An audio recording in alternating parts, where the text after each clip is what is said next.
Evet, merhabalar, hoş geldiniz. Bugün Bülent Bilmez Hoca'yla Türkiye'de Demokrasinin Hasta Kökleri kitabı üzerine konuşacağız. Ben önce kısaca bir Bülent Hoca'yı tanıtacağım. Ardından İsmail Beşikçi Hocamız burada. Kendisi kitapla ilgili küçük bir giriş konuşması yapacak. Sonra da Bülent Hoca'yla kitap üzerine konuşmaya devam edeceğiz. Bülent Bilmez, Profesör Doktor Bülent Bilmez, Dersim'de doğmuştur. Lisans eğitimini Orta Doğu Teknik Üniversitesi Ekonomi bölümünde, doktorasını Almanya Berlin Humboldt Üniversitesi Ön Asya İncelemeleri bölümünde tamamlayan Profesör Doktor Bülent Bilmez, 2005 yılından beri İstanbul Bilgi Üniversitesi Tarih bölümünde öğretim üyesi olarak görev yapmaktadır. Daha önce Almanya, Arnavutluk, Kosova, Bulgaristan, İngiltere ve Türkiye'deki değişik üniversitelerde öğretim üyesi ve araştırmacı olarak görev yapmıştır. Bir dönem başkanlığını yaptığı Tarih Vakfı'nın mütevellisi olup bir süre için İstanbul Büyükşehir Belediyesi'nde danışman olarak görev yapan Bülent Bilmez'in Artı Gerçek sitesindeki Tarih Tersleri köşesinde haftalık tarih yazıları yayınlanmaktadır. Chester Projesi 1908-1923, Belleklerdeki Dersim 38, Türkiye'de Dil Hakları ve Dilsel Çoğulluk, Cumhuriyet'in Tartışmalı Konuları başlıklı kitapları ve çok sayıda makalesi bulunan Bülent Bilmez'in araştırma ve ders konuları şunlardır: modernleşme, gelişme, az gelişme, emperyalizm ve küreselleşme teorileri, son dönem Osmanlı modernleşme süreci bağlamında tematik odak olarak demokrasi ve anayasalar tarihiyle modern kolektif kimlik inşa süreçleri, tarihi ve coğrafi odak olarak modern Balkanlar, özellikle Arnavutluk ve Türkiye Cumhuriyeti tarihi, Türkiye'de azınlıklar ve bu bağlamda özellikle Dersim 37-38 odaklı sözlü tarih, kolektif bellek ve geçmişle yüzleşme konuları. Hoş geldin Bülent Hocam. Hoş bulduk, teşekkürler. Sözü öncelikle İsmail... Hocam bir dipnot bence. Hocam baştan beri dergimiz Kürt tarihinde yayın kurulu üyesi olmak. Evet, onu da belirtelim. Kürt Tarihi Dergisi'nde kurulduğu günden beri yayın kurulu üyelerinden Bülent Hoca'ya tekrar hoş geldin diyoruz. Sözü ben İsmail Hoca'ya veriyorum. İsmail Hocamız kısa bir giriş konuşması yapacak kitapla ilgili. Merhaba arkadaşlar, hoş geldiniz. Bülent Hoca'nın son kitabının adı Osmanlı Türkiye Demokrasi Tarihi. Demokrasinin Hasta Kökleri. Demokrasiyi nasıl tarif ederseniz edin, iki ilkeyi muhakkak kapsamalı gerekir. Özgürlük, eşitlik. Bu iki ilke, özgürlük, eşitlik ilkesi Türkiye'de her zaman yanlış ve eksik değerlendirilmektedir. Örneğin 1920'leri ele alalım. Cumhuriyet Halk Fırkası'nın genel başkanı Mustafa Kemal bütün milletvekillerini tayin etmektedir. Bugün bir öğretmen, bir vali, bir kaymakam nasıl tayin ediliyorsa Mustafa Kemal de bütün milletvekillerini tayin etmektedir. 1927, 1931, 1935, 1939, 1943, 1947 seçimleri hep tayinle gelen milletvekilleri söz konusudur. İki dereceli seçim vardır. Birinci derecede Mustafa Kemal delegeleri göndermektedir. İllere delegeleri göndermektedir. Bir liste, o listede delegelerin isimleri yazılıdır. Delegeler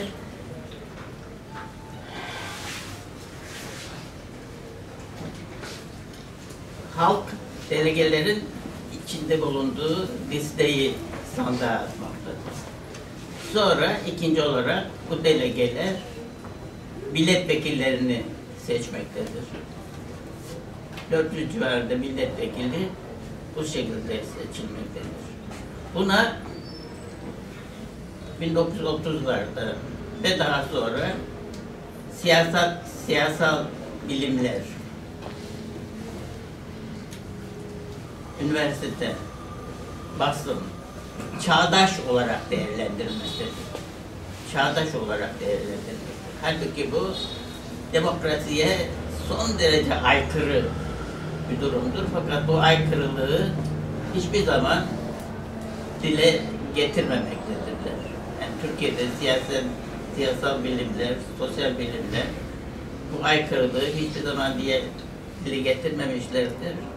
Ama bu demokrasiye tabii ki çok aykırı bir durumdur.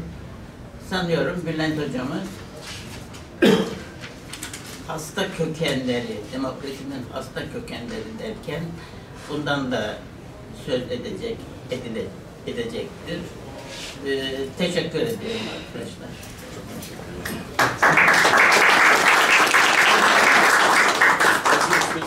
Daha rahat edecekseniz siz oraya alalım. Hadi. Tamam.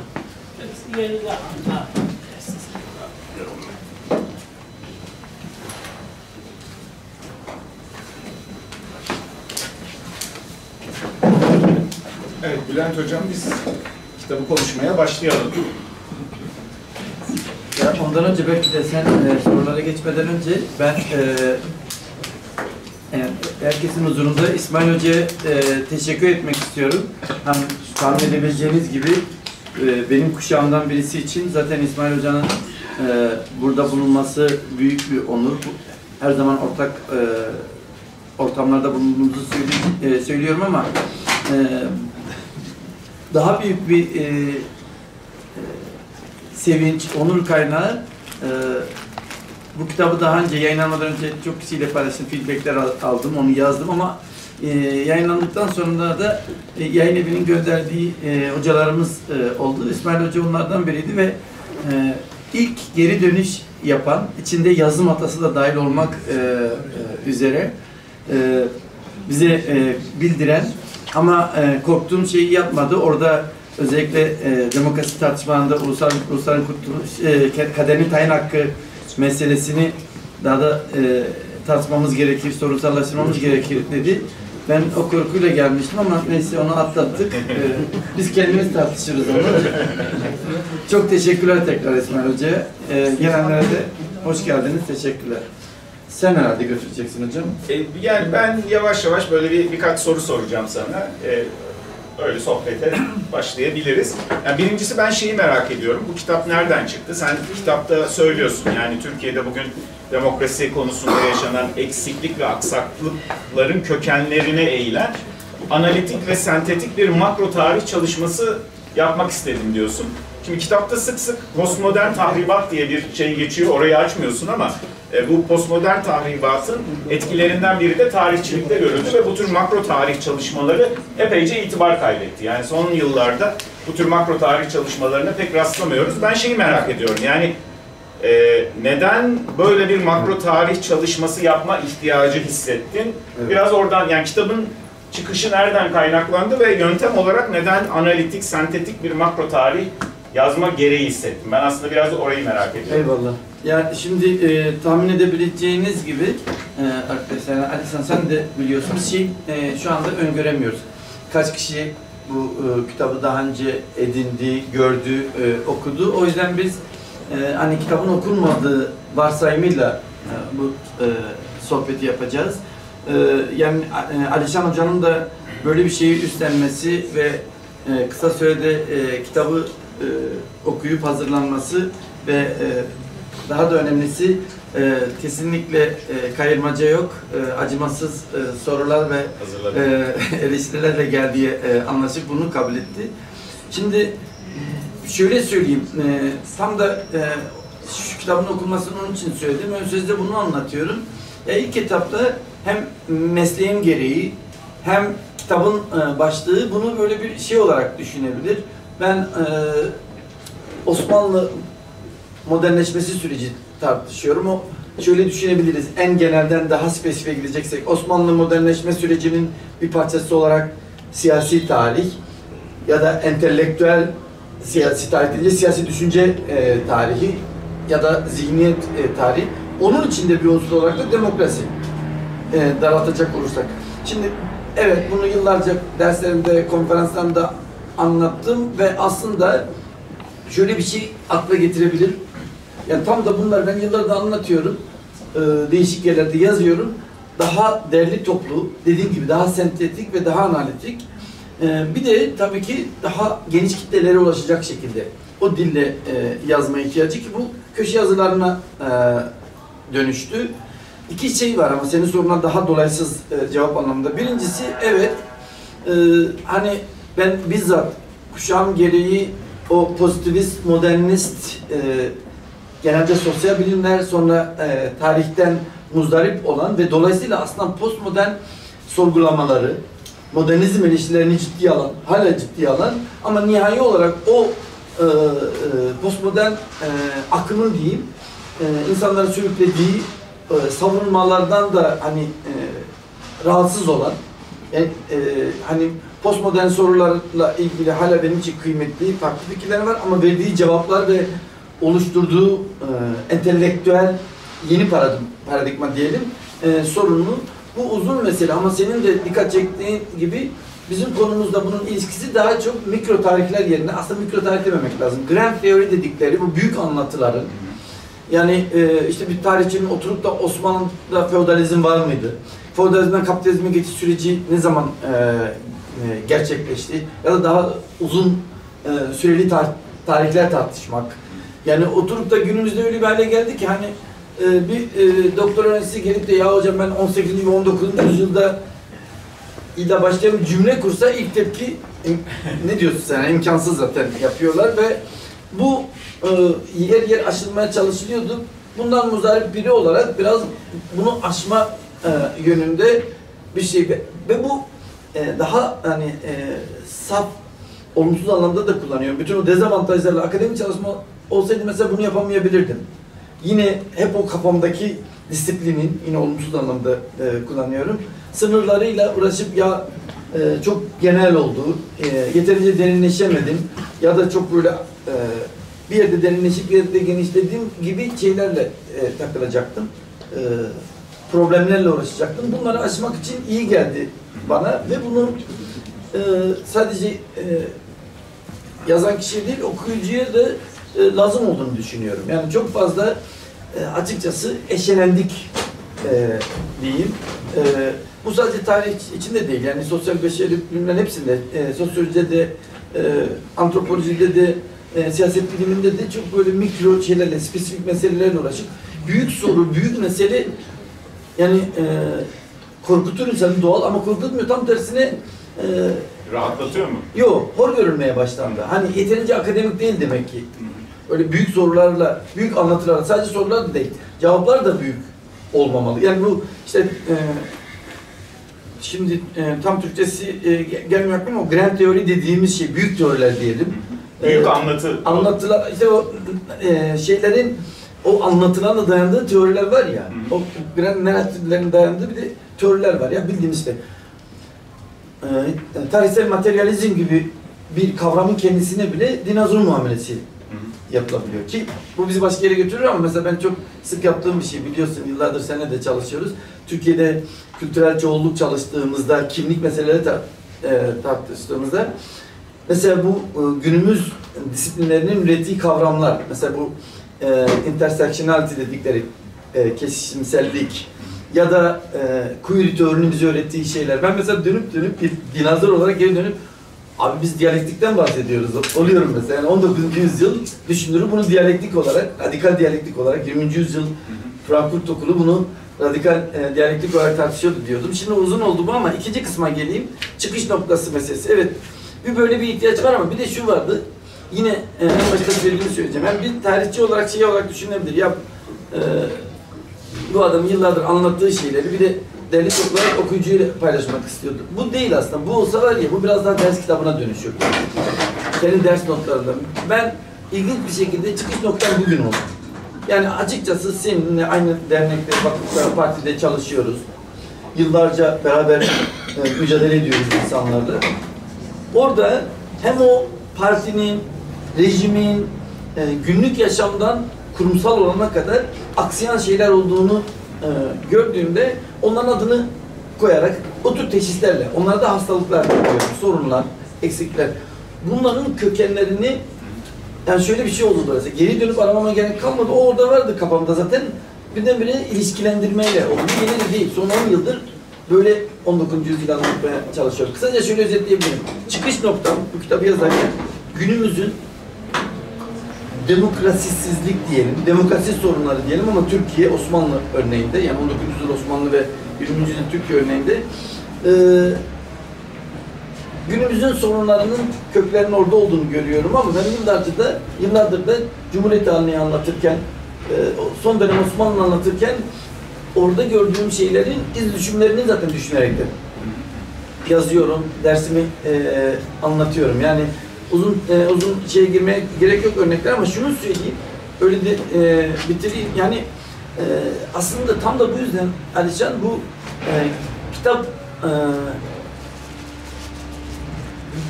tek kitabın ilk cildi gibi oldu aslında. 2 kitap olarak, ikinci kitap hazır, Haziran'da yayınlanacak.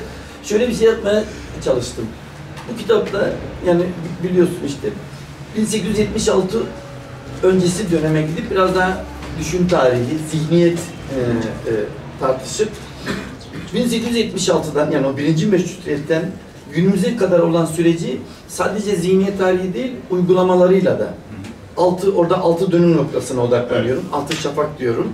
Onların her birinin bir umut yaratmakla birlikte tekrar geceye evrilmesinden yola çıkarak niye her demokrasi girişimi bu ülkede bir süre sonra daha demokrasisizlikle diyelim, otoriter, diktatöryal ne diyeceksek şeylerle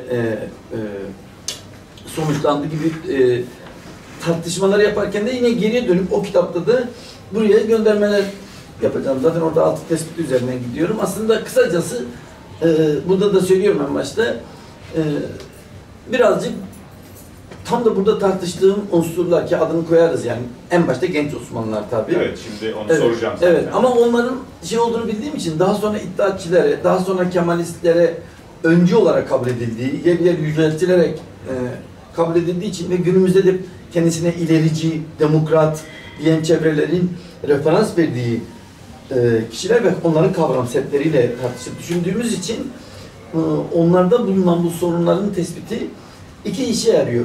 Bugünkü bu sorunları aşmak için yüzleşmemiz gerektiğine inanıyorum bununla. Yani aslında gömleğin ilk düğmeleri yanlış iliklenmiş diyorum. Çözelim şu düğmeleri baştan ilikleyelim ama o yüzleşmek anlamına geliyor. Önce bir açalım şu şeyi bir daha kuralım ki onları anlatırız. Evet. Ama ikinci bir şey daha var. Aslında burada biraz o köşenin isminin akla getirecek şey. Evet, aslında burada yıllardır sadece devletin resmi tarihi anlamında değil, muhalefetin de resmi tarihleri var ya, her muhalif grubun da resmi tarihleri oluşuyor. Oradaki o kalıpları da, ezberleri de bir tartışalım. Evet, aynen. Güzel söyledin. Yani alternatifini üretmek, etmekle çok bir tartışalım, sorgulayalım. Yani gerçekten öyle mi? Gibi bir dertle yola çıktım. İkinci kitap yayınlandığında sanki şey olacak. Daha böyle birbirlerini tamamlayacaklar gibi. O da yakında Haziran'da yayınlanıyor galiba. Tamamdır. İnşallah. Peki. Şimdi aslında tam sen girdin. Ben de buradan devam edeyim. Kitabın ortasından gireyim diyeyim ben de. Aslında çok enteresan bir şey var kitapta. Osmanlı Türkiye demokrasi tarihi çalışanların, zihniyet tarihi, modernleşme çalışanların hemen hemen hepsinin hemfikir olduğu sağdan sola bir şey var. O da genç Osmanlıların Türkiye'deki demokrasi tarihinin kurucuları olduğu. Sense kitapta şöyle bir cümle kuruyorsun, genç Osmanlılar karşı devrimcidir diyorsun. Yani bayağı provokatif bir şey söylüyorsun ve şöyle temellendiriyorsun, ben biraz onu tartışmamız gerektiğini düşünüyorum. Diyorsun ki Osmanlı'da bir kas sistemi vardır, işte buna millet sistemi denir. Bu sistemde milleti hakime Müslümanlardır, milleti mahkume de gayrimüslimlerdir. Bu bir kas sistemidir. Tanzimat ve ıslahatla bu kas sistemini ortadan kaldırmaya yönelik bir girişim başlamıştır. Revizyon diyelim. Evet. Revizyon.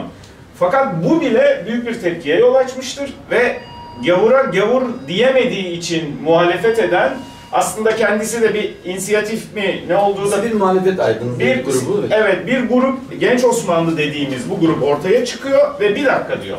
Burada bir problem var. Biz şimdi gayrimüslimlerle eşit mi olacağız diyor. Şimdi siz bunu egolofobi olarak, yani eşitlik korkusu olarak değerlendiriyorsunuz ve Türkiye demokrasisinin hasta köklerinden bir tanesinin bu eşitlik korkusu olduğunu söylüyorsunuz ve hatta diyorsunuz ki yahu eşit olsanız ne kaybedeceksiniz? Yani kaybedecek hiçbir şeyiniz yokken bir eşitlik korkusu yaşıyorsunuz. Bunun hasta köklerden biri olduğunu söylüyorsunuz. Fakat bence daha iddialı bir şey söylüyorsunuz. Diyorsunuz ki bu Osmanlı Devleti'ndeki kas sistemi aslında Türkiye'de de devam etti ve bugün de çizgisel olarak böyle bir kast sistemi sürüyor. Örneğin bugün de Sünni ve Türk olmak bu kastın üstünde olmak anlamına geliyor. Bugün de devam ediyor diyorsunuz. Geriye dönecek olursak yine çok iddialı bir şey söylüyorsunuz. Diyorsunuz ki Osmanlı'yı asıl parçalayan azınlıkların kurdukları örgütler ya da azınlıklar olmamıştır. Ya da ayrılıkçılık olmamıştır. Azınlık ayrılıkçılığı olmamıştır. Tam tersi Osmanlı'yı parçalayan İslamcı ve Türk İslamcı ya da İslam Türkçü zaman zaman çoğunluğun evet, politikaları olmuştur. Çoğunluğun politikaları olmuştur ve bu noktada da diyorsunuz ki ikinci hasta kök, egolofobi birinci hasta köktü, yani bir tür eşitlik korkusu. İkinci hasta kökte çokluk kompleksi, çoğunluk kompleksi. Evet. Yani iki tane hasta kökümüz var diyorsunuz. Evet. Birincisi eşitlik korkusu, bugün de devam ediyor diyorsunuz. İkincisi de çoğunluk kompleksi. Şimdi bence biraz buradan girebiliriz diye düşünüyorum. Yani demokrasinin hasta kökleri diyorsunuz ve iki tane hasta kök var diyorsunuz. Kurban olayım, sen girdin ve çıktın, kitabı özetledin, kalkıp giderim. Yok. Yani yok, Hayır. iyi de yaptın, iyi de yaptın. Millet okumayacak kitabı şimdi. Okur ya. Ama şunu da söyleyeyim, gerçekten yani anlaşılmış olmanın mutluluğu var. Evet. Yani Şimdi, çünkü kitapta egolofobinin... Yani başlıklar olarak böyle atardım. Evet, egolofobinin ve çoğunluk kompleksinin bir sürü semptomundan bahsediyorsun. Bence biraz oraları açalım. Yani evet. bu hastalık neye yol açtı? Şimdi önce teker teker gidelim. Çünkü tamam, birkaç şey, yani sen o kurgunun içerisinden ben not almadım. Eksik bıraktığım bir şey olursa tekrar değinelim. Şimdi tamam, önce başa dönelim. Genç Osmanlılara mı dönelim diyorsun? Yok, o diyorsun ya, bir devralınan kas sisteminden bahsediyoruz evet, ya. Şimdi bir kere şunu söyleyeyim. Biz biraz tarih kısmıyla ilgili. Biz tarih tartışırken sık sık yapılan şey, akademi dışında çok sık yapılan bir hataya düşmeyelim. Kategorik olarak her ne kadar günümüzde birçok tarihçi bu kavramsallaştırmayı reddetse, sorunsallaştırsa da çok işimize yarayan bir şey. Modern öncesi dönemle modern dönem arasında kategorik fark görüyorum. O anlamda hani Osmanlı'da kas sistemi var dediğimde ona Osmanlı tipi kas sistemi diyorum. Evet. Klasik dönemi devralmış. 19. yüzyılda modernleşme sürecinde bunun ki biliyorsun millet sistemiyle ilgili son 25 yıllık çalışmada bize bildiğimiz halde millet sisteminin 19. yüzyılın ürünü olduğu, sistematize edildiği için söyleniyor. Şimdi şöyle bir şey var Alişan, düşün. Herhangi bir şeyde geçen gün bir başkasıyla bu şeyi konuşuyorduk. Yine demokrasinin farklı yerdeki şey.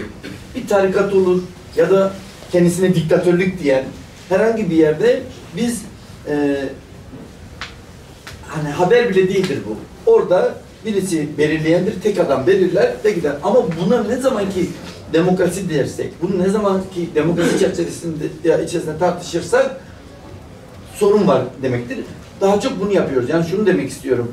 Bu kas sisteminin modern öncesi dönemde olması bir sorun değil. Biz bunu geri dönerek sorun diyoruz. O da en karikatürize haliyle, en genel hatlarıyla şu. Ya tabii ki o gavura gavur dememek şeyini anlatırız. O bir anekdot üzerine kurulu. Zaten öyle yerini bileceksin sen. Yani Osmanlı orada da açmadan şeyi söylüyorum ya, buradaki herkes biliyordur. Hiçbir şey bilmiyorsa da bu saçma sapan televizyon programlarındaki tarih tartışmalarından bol bol Osmanlı barışı, Osmanlı huzuru, Avrupa'da hoşgörü, Avrupa'da insanlar birbirlerini boğazlarken Osmanlı'da olmadığı anlatısının ne kadar problemli olduğunu şuradan görüyoruz. Çünkü böyle bir talep yok zaten. O bir zımmi olarak zimmetlenmiş, emanet edilmiş misafirliğini, haddini, yerini, kastaki yerini bilen biri olarak sorun çıkarmadığı sürece evet huzur var, barış var. Yani ama sorun çıkarmazsa. Tabii. ve yerini bilecek. Yani haddini bilecek, yerini bilecek. Şimdi sorun zaten şurada başlıyor. Şimdi senin ikinci kısma geliyor. Şimdi ne oluyor 19. yüzyılda? Modern devlet dediğimiz şey ki o Fransız devriminden sonra ulus devlet anlamına da geldi eş zamanlı ama böyle olmak zorunda değildi. Onun inşası ondan önce başlıyor. Ama önemli olan yurttaş ilişkisinin başlaması ve erkin, gücün yani iktidarın varlığını sürdürmek için sahip olduğu dayanaklara kamuoyu dediğimiz Rıza öğretmek. yeni bir rıza öğretmek. Rızalık hep vardı. Rızayı kılıçla öğretiyordu, soyla öğretiyordu ya da ilahiyatla öğretiyordu. Yani şeyhsen, komutansan neyse ya da soylu bir ailede geliyorsan zaten o rızayı bunlar üzerinden üretiyordun. Şimdi yeni bir şey olarak kamuoyu denilen bir şey ortaya çıkıyor. Bu ulusçuluğun da ortaya çıkışı, daha sonra bütün o yani toplum, ulus, demos, populus, Türkçedeki kavramların, cumhur aynen. Türkçedeki kavramların hepsini düşünecek olursak bunlar aynı kapıya çıkıyor mantığıyla. Bunun bir kere öneminin, anlamını ve işlevinin ya yeni tartışıldığı ya da bizzat kendisinin yeni ortaya çıktı. Kamuoyunun kendisi de bu haliyle ortaya çıkıyor ama bu haliyle. Kamuoyu hep var. Yani şey tartışmasını biliyorsundur. Yeniçerilerin kaldırılmasını sivil topluma darbe olarak okumak da Baki Tezcan mesela öyle okuyor. Evet. Ondan önce aslında Rehat Çamburoğlu'nun Vakayı Hayriye diyerek Şeriye diyerek Vakayı Hayriye yerine neyse. Şimdi böyle düşünecek olursan senin yani daha iyi anlaşılması için karşı devrimcilikten neyi anlıyoruz? Tabii ki provokatif ama evet. Şu gerçekten günümüzü de anlatan bir şey.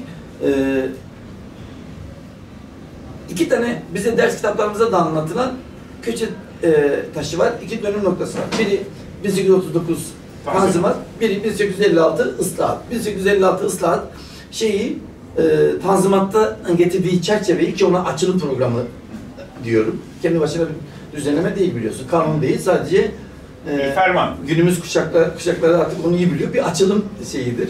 Ne kadar uygulanacağı da duruma göre değişir ki orada ben Osmanlı Türkiye tarihinin, modern Osmanlı ve Türkiye tarihinin bir açılımlar mezarlı olduğuna da değiniyorum.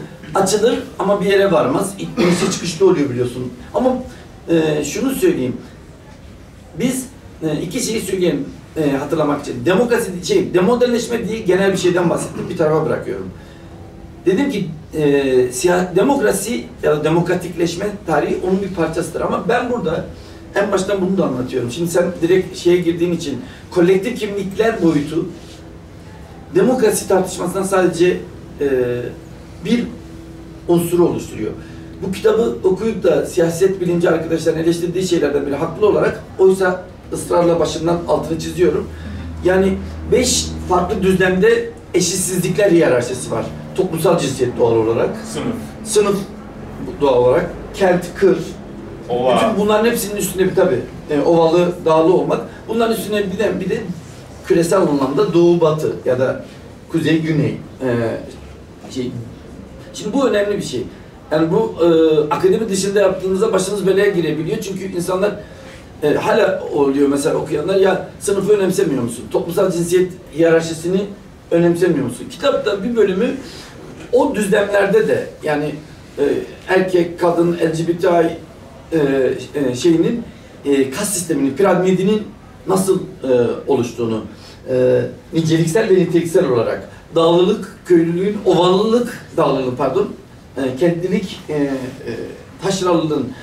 Burada önemli olan şu, oradan ben bir tanesini çekip, o da kolektif kimlikler. Senin sorun bununla ilgili. Evet. Şimdi biz burada seninle konuşurken şey diye düşünülmemeli. Yani zan altında kalmamak için. Ne sınıfı iman ediyoruz, ne toplumsal cinsiyeti. Konumuz bu. Bugün biz burada kolektif kimlikler konuşuyoruz. Kolektif kimlikler kavramını da etnisite ve inanç için kullanıyoruz. İnanç grupları ve etnik gruplar için kullanıyoruz. Şimdi böyle olunca Tanzimat ve ıslahatın öngördüğü birçok şey vardı ya, bu bağlamda öngördüğü şey, geliyoruz devrime şimdi. Karşı devrim olması için bir devrimden bahsetmemiz lazım. Tanzimat ve ıslahat diyorsun ki bu kas sistemini bitirmeye değil, revize etmeye. Evet. Süreç içerisinde tasfiye etmeye aday. Bunu yapmak zorunda. Bunun birçok nedenleri var.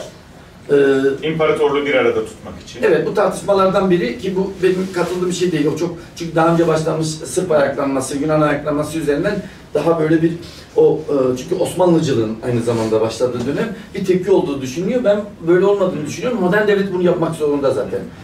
Artık insanların bir arada bulunması için bu 3 erk dayanağının dışında bir de 4. erk dayanağı, yani kamuoyunun rızası, katılımı, yani şöyle karikatürize edeyim anlarsınız. Kanuni sınırlar içerisinde kalarak bunu nasıl söylerim bilmiyorum ama yani hadi vergiden diyeyim, askerlikten bahsetmeyeyim.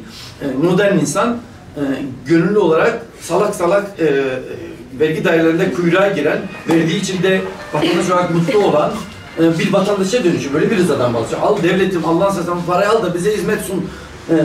Bu noktaya getirilmiş biz son noktasını biliyoruz. Ara süreçlerini düşün. Yani 19. yüzyıldaki vergi meselesi, mesela konumuz bu değil ama Tanzimat'ın önemli meselelerinden biri bu ya. Dolayısıyla o rıza üretiminde bir de biz meselesi var. Biz kimiz? Osmanlı kim? Alevi kim? Katolik, Hristiyan kim? Protestan kim? Burada yapılan şey uzun mesele ama yapılan şey aslında devralınan bu klasik, işte Osmanlı tipi diyorum, klasik Osmanlı tipi kas sisteminin revizyonu şeklinden. Küllen onun reddi ve yerine kassız bir sistem kurmak değil, aslında bir sistematize ederek ve toplumun belli alanlarında tedrici olarak bunun tasfiyesi üzerine kuruluyor. Oradan açalım bu anekdotu. Tam da bu sırada 1856 fermanın sırasında olduğu düşünülüyor. Bunu da Abdurrahman Şeref böyle anekdot olarak anlatıyor. Başka bir belgede karşılığını bulamıyoruz ama önemli bir şey 20. yüzyılın başında. Demek ki yaygın bir anekdot. Kaynağından çok şöyle bir anekdot yerleştiyse dönemin ruh halini, zihniyetini açıklıyor. Bir Müslüman Hristiyana hakaret ediyor. Gavur diyor. Gavuru biliyorsunuz pejoratif anlamda kullanıyoruz. Onu yani kendimizi kandırmayalım. Olumsuz anlamda küfür olarak kullanıyoruz. Bu da Karaköy karakoluna şikayete gidiyor. Karakol komutanı o hakarette bulanı, yani böyle yapıyorum hakaret çünkü benim için hakaret değil ama kullanan hakaret amaçlı kullanıyor.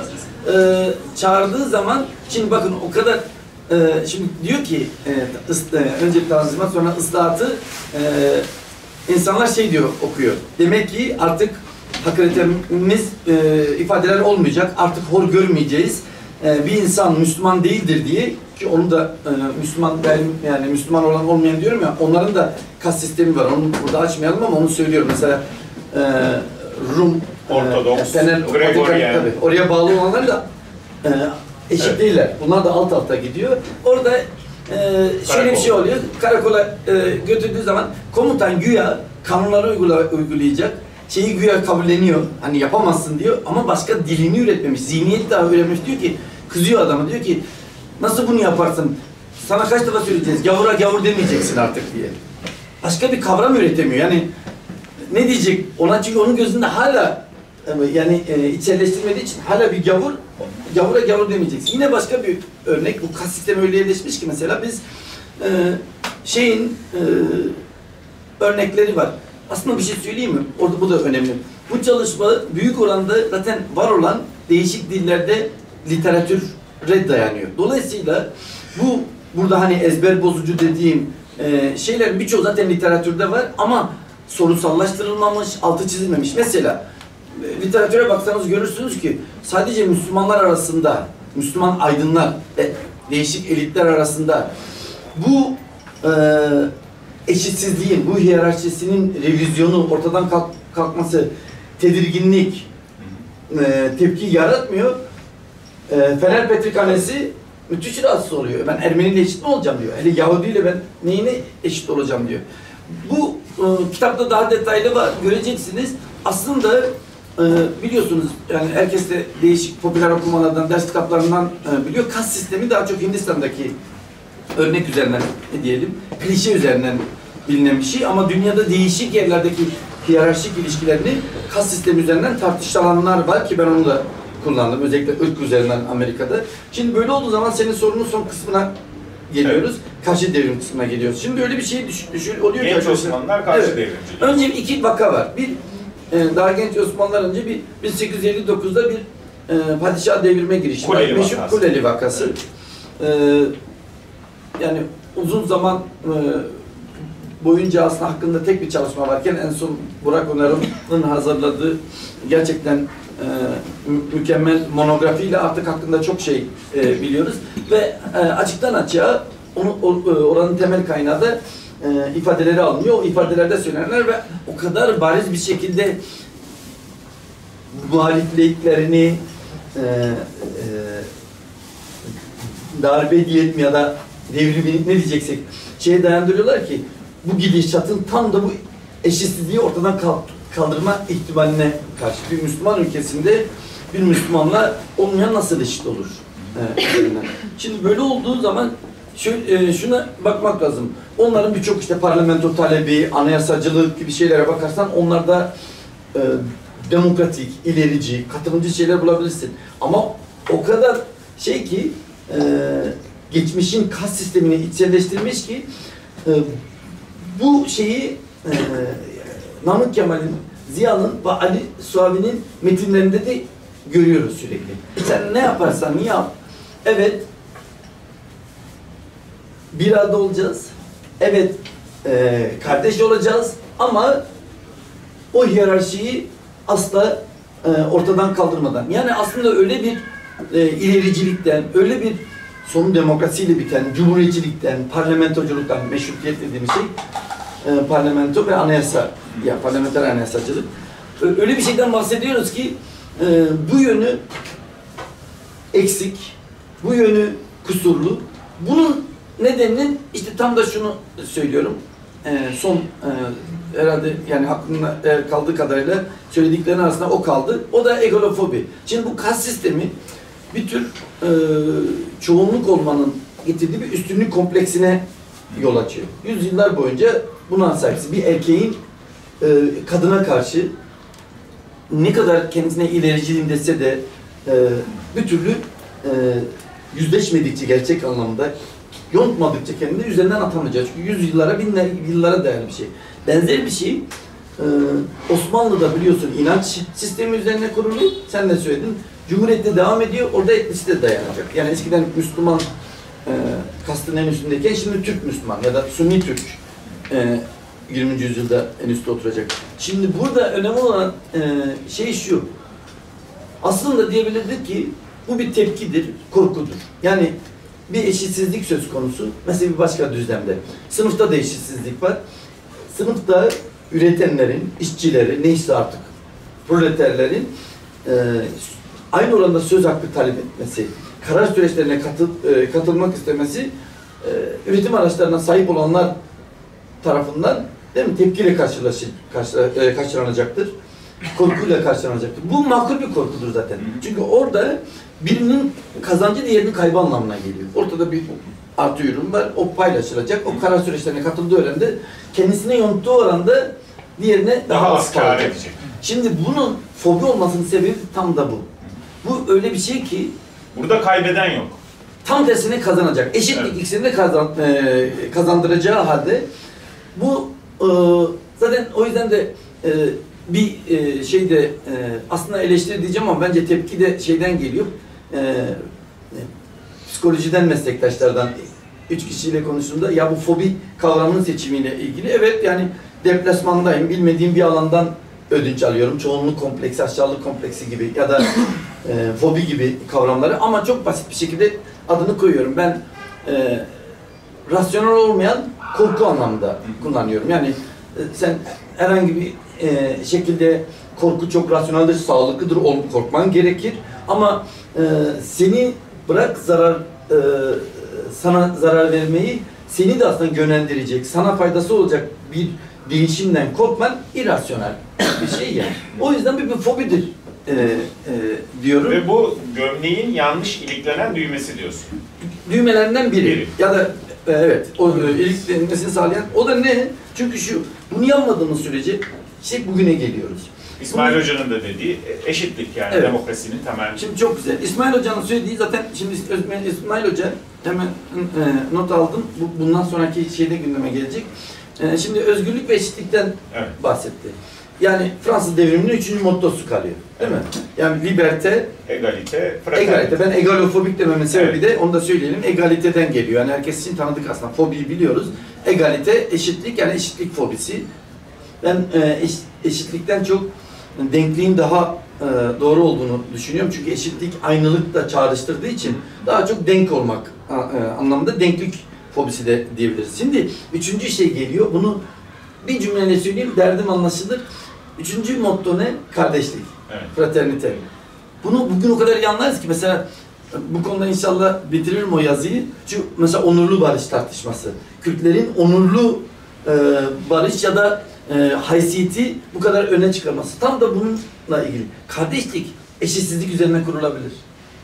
Abi, kardeş, abla, kardeş ilişkisini düşünebilirsin. Dolayısıyla da aslında bunlar hepsi bir arada olduğu zaman, yani eşitliğin olmadığı kardeşlik ilişkisi sorunu, hürriyetin olmadığı denklik sorunu. Denklik sorunu öyle düşünecek olursak aslında günümüzde baktığımız zaman sadece rejim olarak değil, aynı zamanda bir an önce en başta söylediğim gibi çalıştığımız dernekte, vakıfta, partide, toplumda ve hatta ailede bu denklikten korkumuz, eşitlikten korkumuz fobi versiyonu. Aslında sana büyük hiçbir bir zararı olmadığı halde bunu, yani buradan hani genç kuşaklar için şey olmayacak ama bir referans, hani benim için gençliğimde önemli bir şeydi, aklımda hiçbir şey kalmasa kalacak şeylerden biridir. Lenin alıntılarından aktaramam ama yani ezilen ulusun olduğu bir yerde ezen ulus da hiçbir zaman özgür olamaz. Şeyini hatırlatıyor bana. Mottosunu hatırlatıyor. Marx'ın. Ben Lenin'den okudum. Bir Leninist olarak şimdilik vermeyeyim ben onu size. Bakarız birlikte. En azından ben ondan okudum.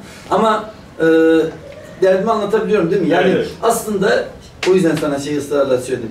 Olay sadece ya sana bir zarar gelmez Alişan demiyorum. Tam tersine Alişan. Faydası var. Aynen. Daha Ya bugün Türklerle Kürtler eşit olduğunda Türkiye'de bunun Kürtlere faydası olduğu gibi Türklere de faydası var. Alevilerle, Suniler, Hristiyanlar, Evet. yani illa İsmail Beşik diye Kürtler, Türkler deme şimdi.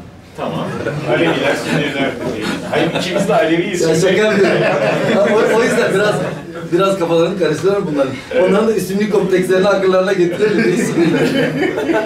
Evet, yani dolayısıyla da Türk demokrasisi... Bu arada kendi üstünlük kompleksimizi unutmayalım, şaka değil. Erkeklik olayı müthiş baskın bir şey ve bizim bu şeyde kullanabileceğiniz benim çok işime yarıyor. Mesela sınıf değil ama toplumsal cinsiyet hiyerarşisi bayağı zihnimi açan bir şey olmuş düşünmek, kuyu Yok, teorisi okumak. kitapta zaten sık sık söylüyorsun. Yani bu meseleye diyalektik bütünsel bir yaklaşımla bakmak lazım ama ben kolektif kimliklere şu anda odaklanıyorum diyorsun. Yani dolayısıyla da burada Türk demokrasisi, Türkiye'de demokrasinin hasta kökleri derken bugün de devam eden bir egalofobi olduğunu söylüyorsun. Evet. Bir eşitlik. Bununla yüzleşilmediği sürece de aslında bu böyle kalacak diye düşünüyorum. Ve öyle olduğu sürece de çoğunluk kompleksi, çok olma kompleksi az olana karşı, hatta ben şurada okuyayım, güzel bir şey var. Tam almadım ama şöyle söylüyorsun. Dinsel veya etnik bağlamda çoğunluk olmaktan kaynaklanan üstünlük kompleksi ona eşlik eden Batı karşısında aşağılık kompleksiyle birleşince bir hastalığa dönüşüyor ve bu hastalıkta azınlıklar için baskı, zulüm, katliam, hatta soykırım anlamına gelebiliyor. Evet, yani şöyle açabiliriz onu herhalde. Bitti zannediyorum. Bitti.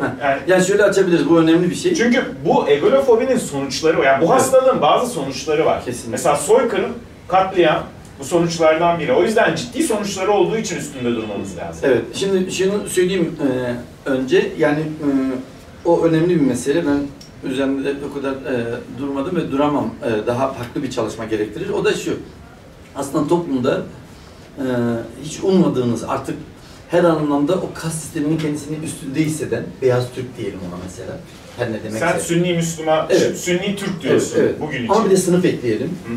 Hani beyaz Türkiye sınıf ekleniyor, Evet. erkekliğe ekleyelim. Yani kas sistemlerinin her bir düzlemde üstte olan bir insanın, yani o kadar çok günlük yaşamda görüyoruz ki, ya ben görüyorum ki bir batılı karşısındaki o aşağılık kompleksini gözlemlediğim zaman ya abi bunun sonu yokmuş diyorsun.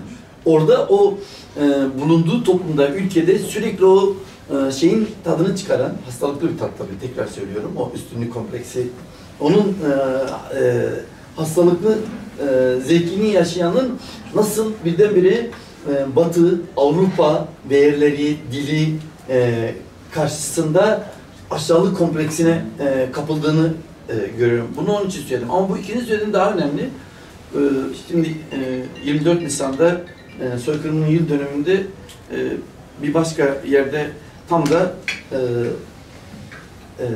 soykırımın kaynaklarından biri olarak egolofobiyi tartışacağım. Ve birçok şey söylenebilir. Ama orada mesela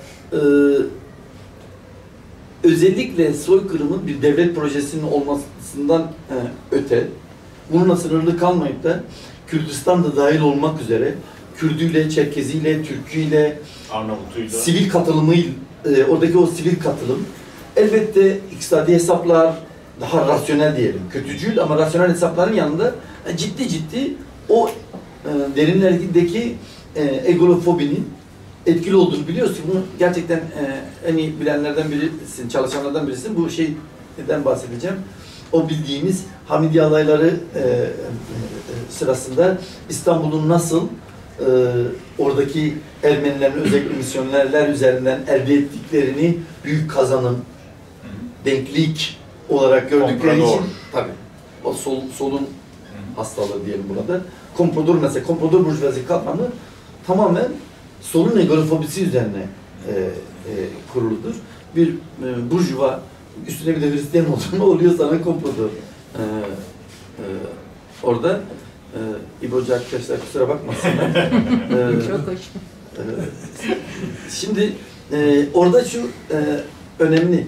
Öyle bir yere geliyorsun ki birdenbire aslında o dehumanizasyon, katliamlarda ve soykırımlarda çok yaygın olan dehumanizasyon, onu yarı insan görmek, neredeyse insan görmemek. Yani bunu bir ordu yapabilir. Dersimde biliyorsun, oraya giden birçok asker anlattı. Yani onların aslında yarı insan, kuyruklu, vahşi, Alevi, Kürt, İlker, evet. Bu algıyı beslemek için bu hiyerarşi, üstünlük kompleksi çok işe yarıyor ve ben literatürden Ermeni soykırımı 1915 çalıştığım zaman, okuduğum zaman gördüğüm şeylerden biri bu sadece oradan siyasi hesaplar, iktisadi hesaplar, çıkarların ötesinde ciddi o adeta şehvet, adeta isteğin temelinde bunun olduğunu görüyorsun aslında. Dünün buna hakkı gavuru, olduğunu düşünüyorum. tabii, ama dünün gavuru artık aynı göz hizasında bakmaya başlamış. Niye? İngilizce öğrenmiş, niye? Kapitalist ilişkiler sonucunda gitmiş, ticarete girmiş. Yüzyıllar boyunca sen Müslüman olarak başka yükselme alanlarından, işte ordu olabilir, ulema üzerinden olabilir. Yüz bile vermemişsin. Kapitalist ilişkiler bir anda ticareti, daha sonra sanayi ilişkilerini güç kaynağına dönüştürmüş. Oradan alınan güçle, işte o kompradorluk ithamını da gündeme getiriyor. Batılı diplomatlarla, sermaye gruplarıyla ilişki sonucunda ciddi bir denk olma. Evet. Denk olma tehlikesi, hatta her yerde üstün olmak. Çünkü çok güzel, böyle de bağlayalım. Mesela bunu kitapta tartışmıyorum ama çok ilginç mesela. Ne oluyor? Kitapta başka bir bağlamda tartışıyorum. Geliriz Kürtlere karşı. Eğer okuyacaksak biz anlatırız. Türkiye'ye olacaksa, entelektüel paradigma değişiklikleri olacaksa o bizden sorulur tabii. O zaman da şöyle bir şey var. Çünkü o aşağılık kompleksiyle ilgili ya. Yani en güncel entelektüel birikim, tüketim kalıpları, dil Batı'da olarak kabul ediliyor. Onu edinmiş olan, kendisinden daha iyi edinmiş olan kıyafetiyle, dil bilgisiyle, hitabetiyle, artı ticaret yapmış biçimiyle, o usul bilmesi, etmesiyle birdenbire yüzyılların ikinci, üçüncü sınıf sayılan Ya, evet. Yahudisi, işte, Ermenisi, Katoliği, işte Gregorian'ı birdenbire karşısına bırak şeyi, denk olmayı, o kafasındaki aşağılık kompleksinden dolayı kendisinden yüksek bile görmeye başlıyor. Bir dakika benden daha iyi İngiliz dili edebiyatı biliyor da bir Fransızla oturup konuşuyoruz. O döktürüyor asıl. Fransız onu daha medeni görüyor. Yani medeni kavramının getirdiği şey. Bütün bunlarla şey birleşmiş oluyor. Bu şey. Bir de yani bu konuşmalarımızdan anlaşılır. Evet yani biz odaklanıp kültürel kimlik, işte, kolektif kimlik üzerinden konuşuyoruz ama kaçınılmaz olarak vakalar üzerinden tartıştığımızda tabii ki sınıf giriyor, toplumsal cinsiyet giriyor. Herhangi bir vakaya çalışınca bu odaklanma zorlaşıyor ama bir bütün olarak bir genel teori çıkarmada işimize yarıyor. Yani biz aslında çok uzun tutmayalım. Evet. Sorular vardır falan dedik ama benim daha soracağım çok soru var. Hızlanalım biraz istiyorsan hocam. Yani kısa kes diyorsun, bu, tamam. Yok estağfurullah. Egalofobi ve çoğunluk kompleksini yani sorularla da gene açarız, konuşuruz ama yani benim özellikle altını çizmeye çalıştığım bu Türk demokrasisinin, Türkiye demokrasisinin sorunlu hallerinden biridir. Bununla yüzleşmek lazım derken bunun yol açtığı sonuçları da görmemiz lazım. Yani soykırımlar, katliamlar vesaire evet, hikayesi evet. Çok aslında öyle kolay da yüzleşilecek bir mevzu da değil. Çok Aynen. önemli bir mesele. Aynen. Bir şey öyle bakılırsa belki de şey de denilebilir. Ne kadar irrasyonel bal gibi kazanan da oluyor bundan diye düşünebilir ama kazanana da yar olmuyor. Tam da onu demek istiyoruz. Evet, tahlilde... kazanana da yar olmuyor çünkü burada soracağım sorulardan biri işte demokrasi baharlarının ne demiştin? Demokrasi baharlarının mezarlığı. Evet, kışa açılımların mezarlığı da şafakların geceye evrilmesi ama o sonra konuşacağız. Onu konuşuruz. Bir dahaki kitapta evet, hızlı 2 soru soracağım sonra soru cevaba geçeriz. Birincisi bence çok böyle önemli bir şeyden bahsediyorsun. Onu azıcık açmanı isteyeceğim. Velestinli Rigas. Bence bu çok önemli bir yine senin tarafından uyarı, hatta işte bir zihniyet değişimi önerisi. Diyorsun ki Türkiye'de demokrasi, anayasal, parlamento, cumhuriyet tartışıldığında aklımıza gavura gavur diyemediği için muhalefet eden Namık Kemal geliyor da 1790'da özgürlükten, radikal aydınlanmacılıktan, çoğulculuktan, demokrasiden bahseden ve bu hastalıklara daha az ya da olmayan, hastalıklarda olmayan bir figür var. Olmayan bir figür var. Bu insan Osmanlı topraklarında doğmuş, büyümüş bir Rum. Osmanlı'da devrim yapmak için ve Osmanlı'yı kurtarmak için. Aynen. Yani Osmanlı ancak diye demiyor yani ben Rumları kurtaracağım demiyor. Osmanlı ancak demokrasiyle, cumhuriyetle, aydınlanmayla kurtulur, eşitlikle kurtulur diyen 1790'da kitap yazan ve bugün Türk aydınlarının hepsinin de bildiği, çünkü bu konuda çalışmalar yapılmış, işte Herkül Milas'ın çalışmaları var. Biri varken 1780'de 90'da bu kitapları yazmış biri varken hala Türk aydınlarının dönüp Namık Kemal'i bize demokrasinin kurucusu olarak göstermesi büyük bir sorundur diyorsun. Evet. Şöyle söyleyeyim yani bu bence çok kritik bir mesele. Bir şöyle daha dikkatli ifade edecek olursak yani bugünkü yok biz öyle yapmak zorundayız. Karikatürize ediyoruz ya, açmak zorundayız. Mesela yani demokrasinin demesek de kendisine bugün demokrat diyenlerin atı olarak geri dönüp orada arıyorlar. Belki direkt demokrasi kavramını kullanmıyor ama cumhuriyetçilik, anayasalcılık gibi. Meşveret. Şimdi orada iki şey var aslında. Bir, günümüz ya da cumhuriyet de diyebiliriz. Günümüz aydınların bu konuda seçilmiş bilgisizliği cehaleti. Bu seçilmiş bence de. Bizimki de dahil. Ya bugüne kadar sen tıpkı gibi diyoruz ya. Sen 1915'i bilmiyorsan bir Türk, Kürt aydınlı olarak bu masum bir şey senin masum kılmıyor çünkü vardı orada o lüksün vardı. Bilmemek lüksün vardı çoğunluk olarak. Şimdi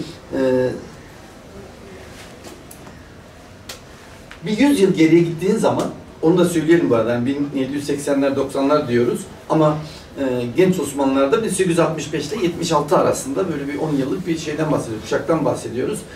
Yani fazla bir zaman değil. 70-80 yıl önce. Ve öyle bir şey ki ortaya çıkıyorlar. Osmanlı'nın işte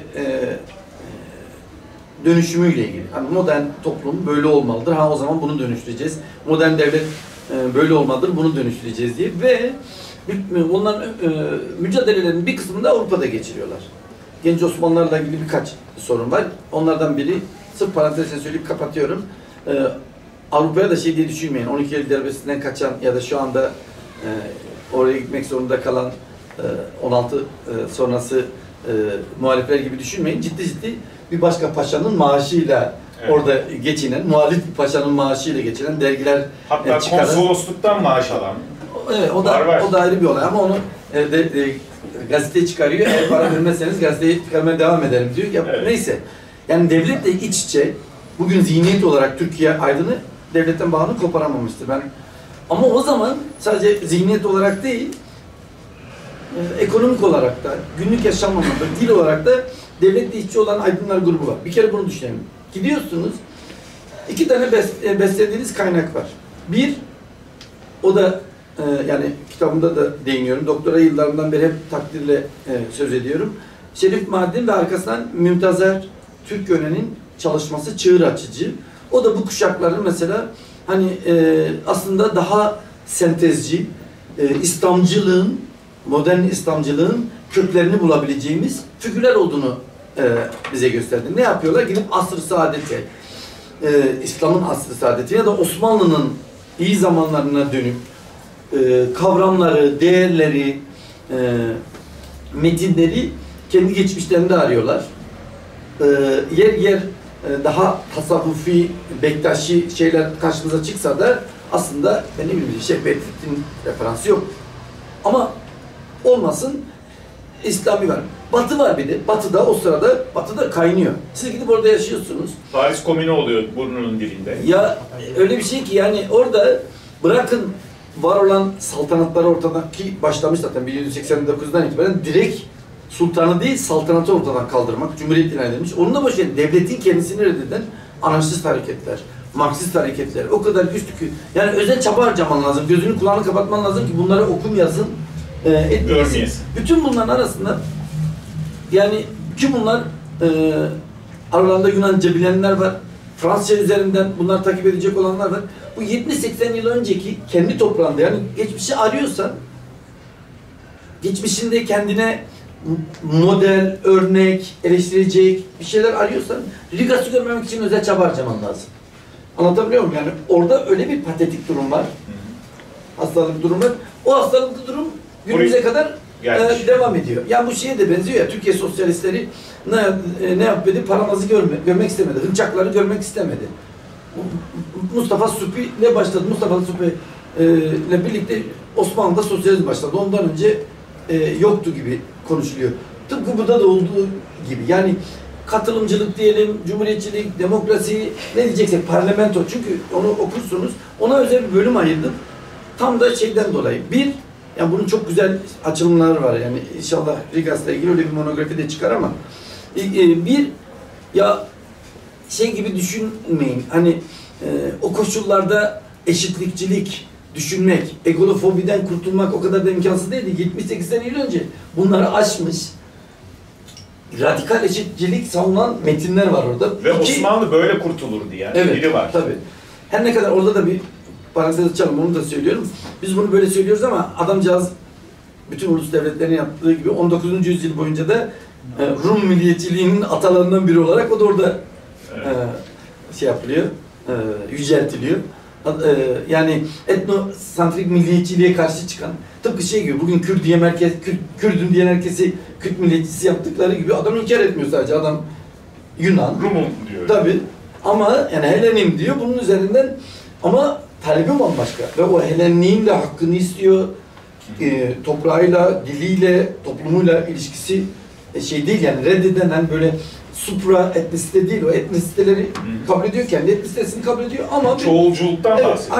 Aynen bir proje öneriyor. Şimdi bunun o zaman olmasını göstermek önemliydi bir. İki, dediğim gibi genç Osmanlıların bu konudaki bu seçilmiş cehaletinin bizim için öğretici olduğunu düşünüyorum. İki, üç, günümüzde de nasıl genç Osmanlıları, yeni Osmanlılar ya da genç Osmanlıları başka bir gözle tekrar tartışacaksak ya da günümüzün 20. yüzyılın ilerici, demokratik, parlamentocu, anayasacı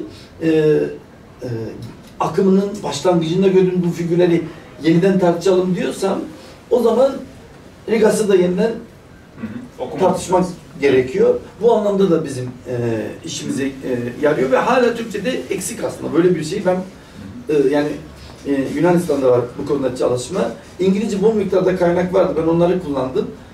Rigas'ın hem biyografisi çünkü birden fazla Herkül çalışması Milas var. Türkçe'de biraz. O kısmı olarak oradan aldı ama onun bir kitabının bölümü şey bir de çünkü yani onu da eklemek lazım. Sadece değil, bir düşünür değil, aynı zamanda devrimci örgütlenme içerisinde olup hatta devrimci mücadeleye başlamak üzere Osmanlı'ya geçmek istediğinde Avusturya tarafından yakalanıyor, teslim ediliyor. Belgrad'da işkenceyle öldürülen bir figürden bahsediyoruz yani. Yani ben ne bileyim işte bu tür kompleksleri açıp nasıl ben ne bileyim işte yani Mahir Çelen, Deniz Gezmiş, İbrahim Karpakaya'nın 68-70 kuşağında yaptığı hem düşünmek hem eylemek 78 şeyini kuşağı. o nasıl? Pardon 78 kuşağı. Yo, yo. Öyle tanımlamalıyız. Yo, yo. Oradan geliyorum, onun için biliyorum. Neyse, Neyse, konumuz bu soru değil. cevapta konuşuruz. Adamcağız da 78'de yaşamıyordu ki zaten. Neyse. 78 biziz.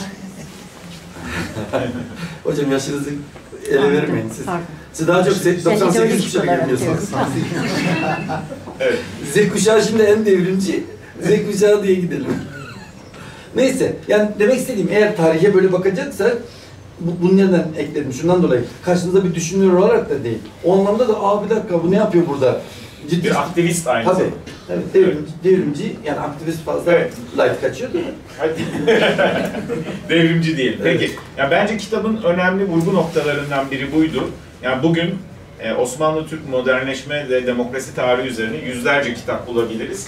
Ve bir tanesinde bile Rigas'tan tek kelime bile bahsedilmediğini görürüz. Bu çok hakikaten anomali bir durum. Önemli bir problem. Son olarak çok kısa ondan sonra beraber birlikte muhabbet edelim. Çünkü bence önemli yani bu biraz bugünle de ilgili olduğu için. Şimdi o kitapta diyor ki bu ülkenin son 100-150 yılı demokrasi baharlarıyla geçti. Fakat bütün baharlar tek parti diktatörlükleriyle bitti.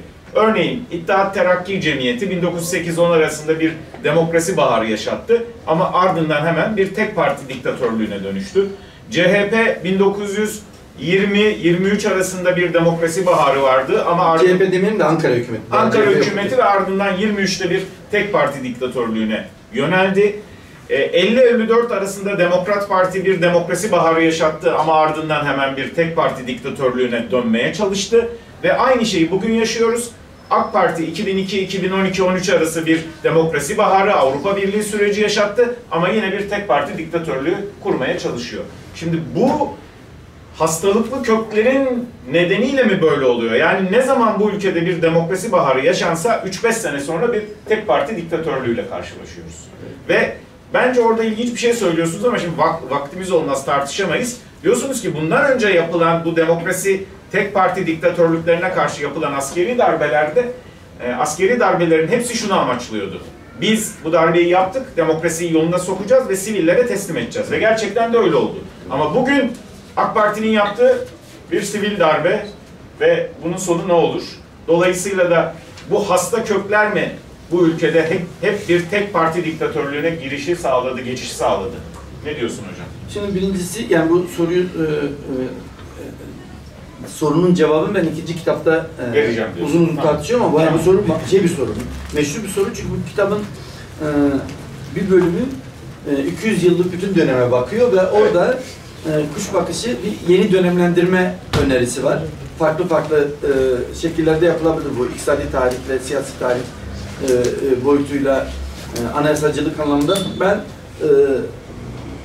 modernleşme bağlamında farklı bir dönemlendirme öneriyorum. 1820'lerden 2020'lere kadar ve orada aslında ikinci kitapta açacağım işte bazen demokrasi şafağı, bazen bahar diyebileceğimiz niye geçicilik anlamı barındırdığı için bir de hani şafak gündüze evrilmenin işaretidir ama arkasından gündüz gelmiyor, gece geliyor tekrar ya da bahar yaza evrilmesi gerekirken hemen arkasından kış geliyor yaza geçmeden anlamında söylüyorum. Şimdi orada şunu söyleyeyim, yani burada gerçekten açamam ama senin sorunun cevabı hayır. Yani bunun nedeni egolofobidir demiyorum. Egolofobi bu kitabın odağı. Orada 6 ayrı gözlemde, tespitte bulunuyorum. Birçok nedeni var bunların yaşanmasının.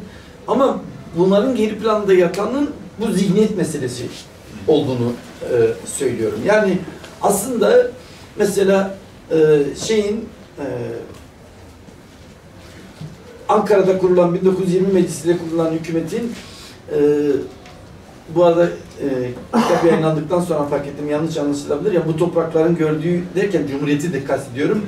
Çünkü ondan önce daha çoğul bir hükümet var, meclis vardı. Çok çoğulcu olmasa bile çoğul görece bir meclis ve daha demokratik ilişkiler varken herkesin büyük hayranlıkla kutladığı 29 Ekim Cumhuriyet'in ilanının aslında demokrasiden sapmanın ilanı olduğunu ve Başkanlığa geçiş diyorsun. reislik, onun adı reislik resmen, o da reis. Yani Cumhur Reisi değil, adı da reis zaten bir taraftan.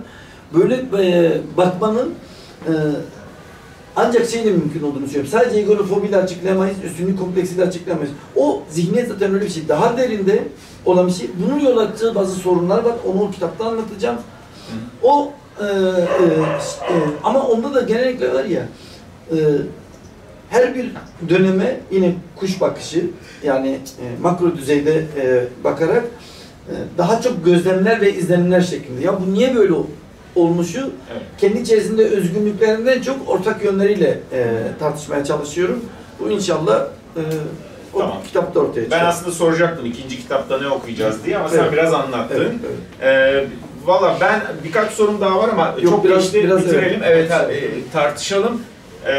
Son olarak Bülent Hoca'ya şeyi soracaktım. Senin bunun dışında söylemek istediğin bir şey var mı kitapla ilgili? Yok vallahi yani dolu bir şey oldu. Yani kafamdaki biz çünkü seninle konuşma olanağımız da olmadı daha önce. Yani ortak mesailerimiz, konuşmalarımızdan dolayı birbirimizi kolayca anlayabileceğimizi, karşılıklı leblemeden iyi anlayacağımızı düşünüyordum ama inşallah dinleyiciler için bu bir dezavantaja dönüşmemiştir. Evet.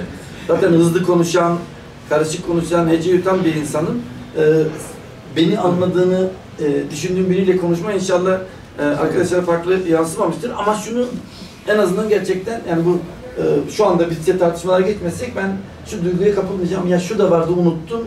Tamam. Şu anda o duygu yok. Tamam, güzel. O zaman böyle başlayalım. Buyurun.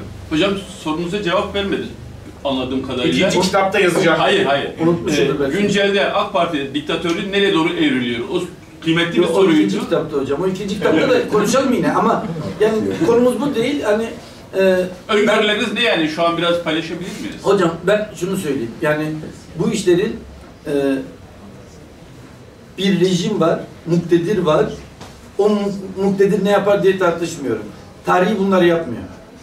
Tarihi siz yapıyorsunuz, sokaklar yapıyor, muhalefet yapıyor.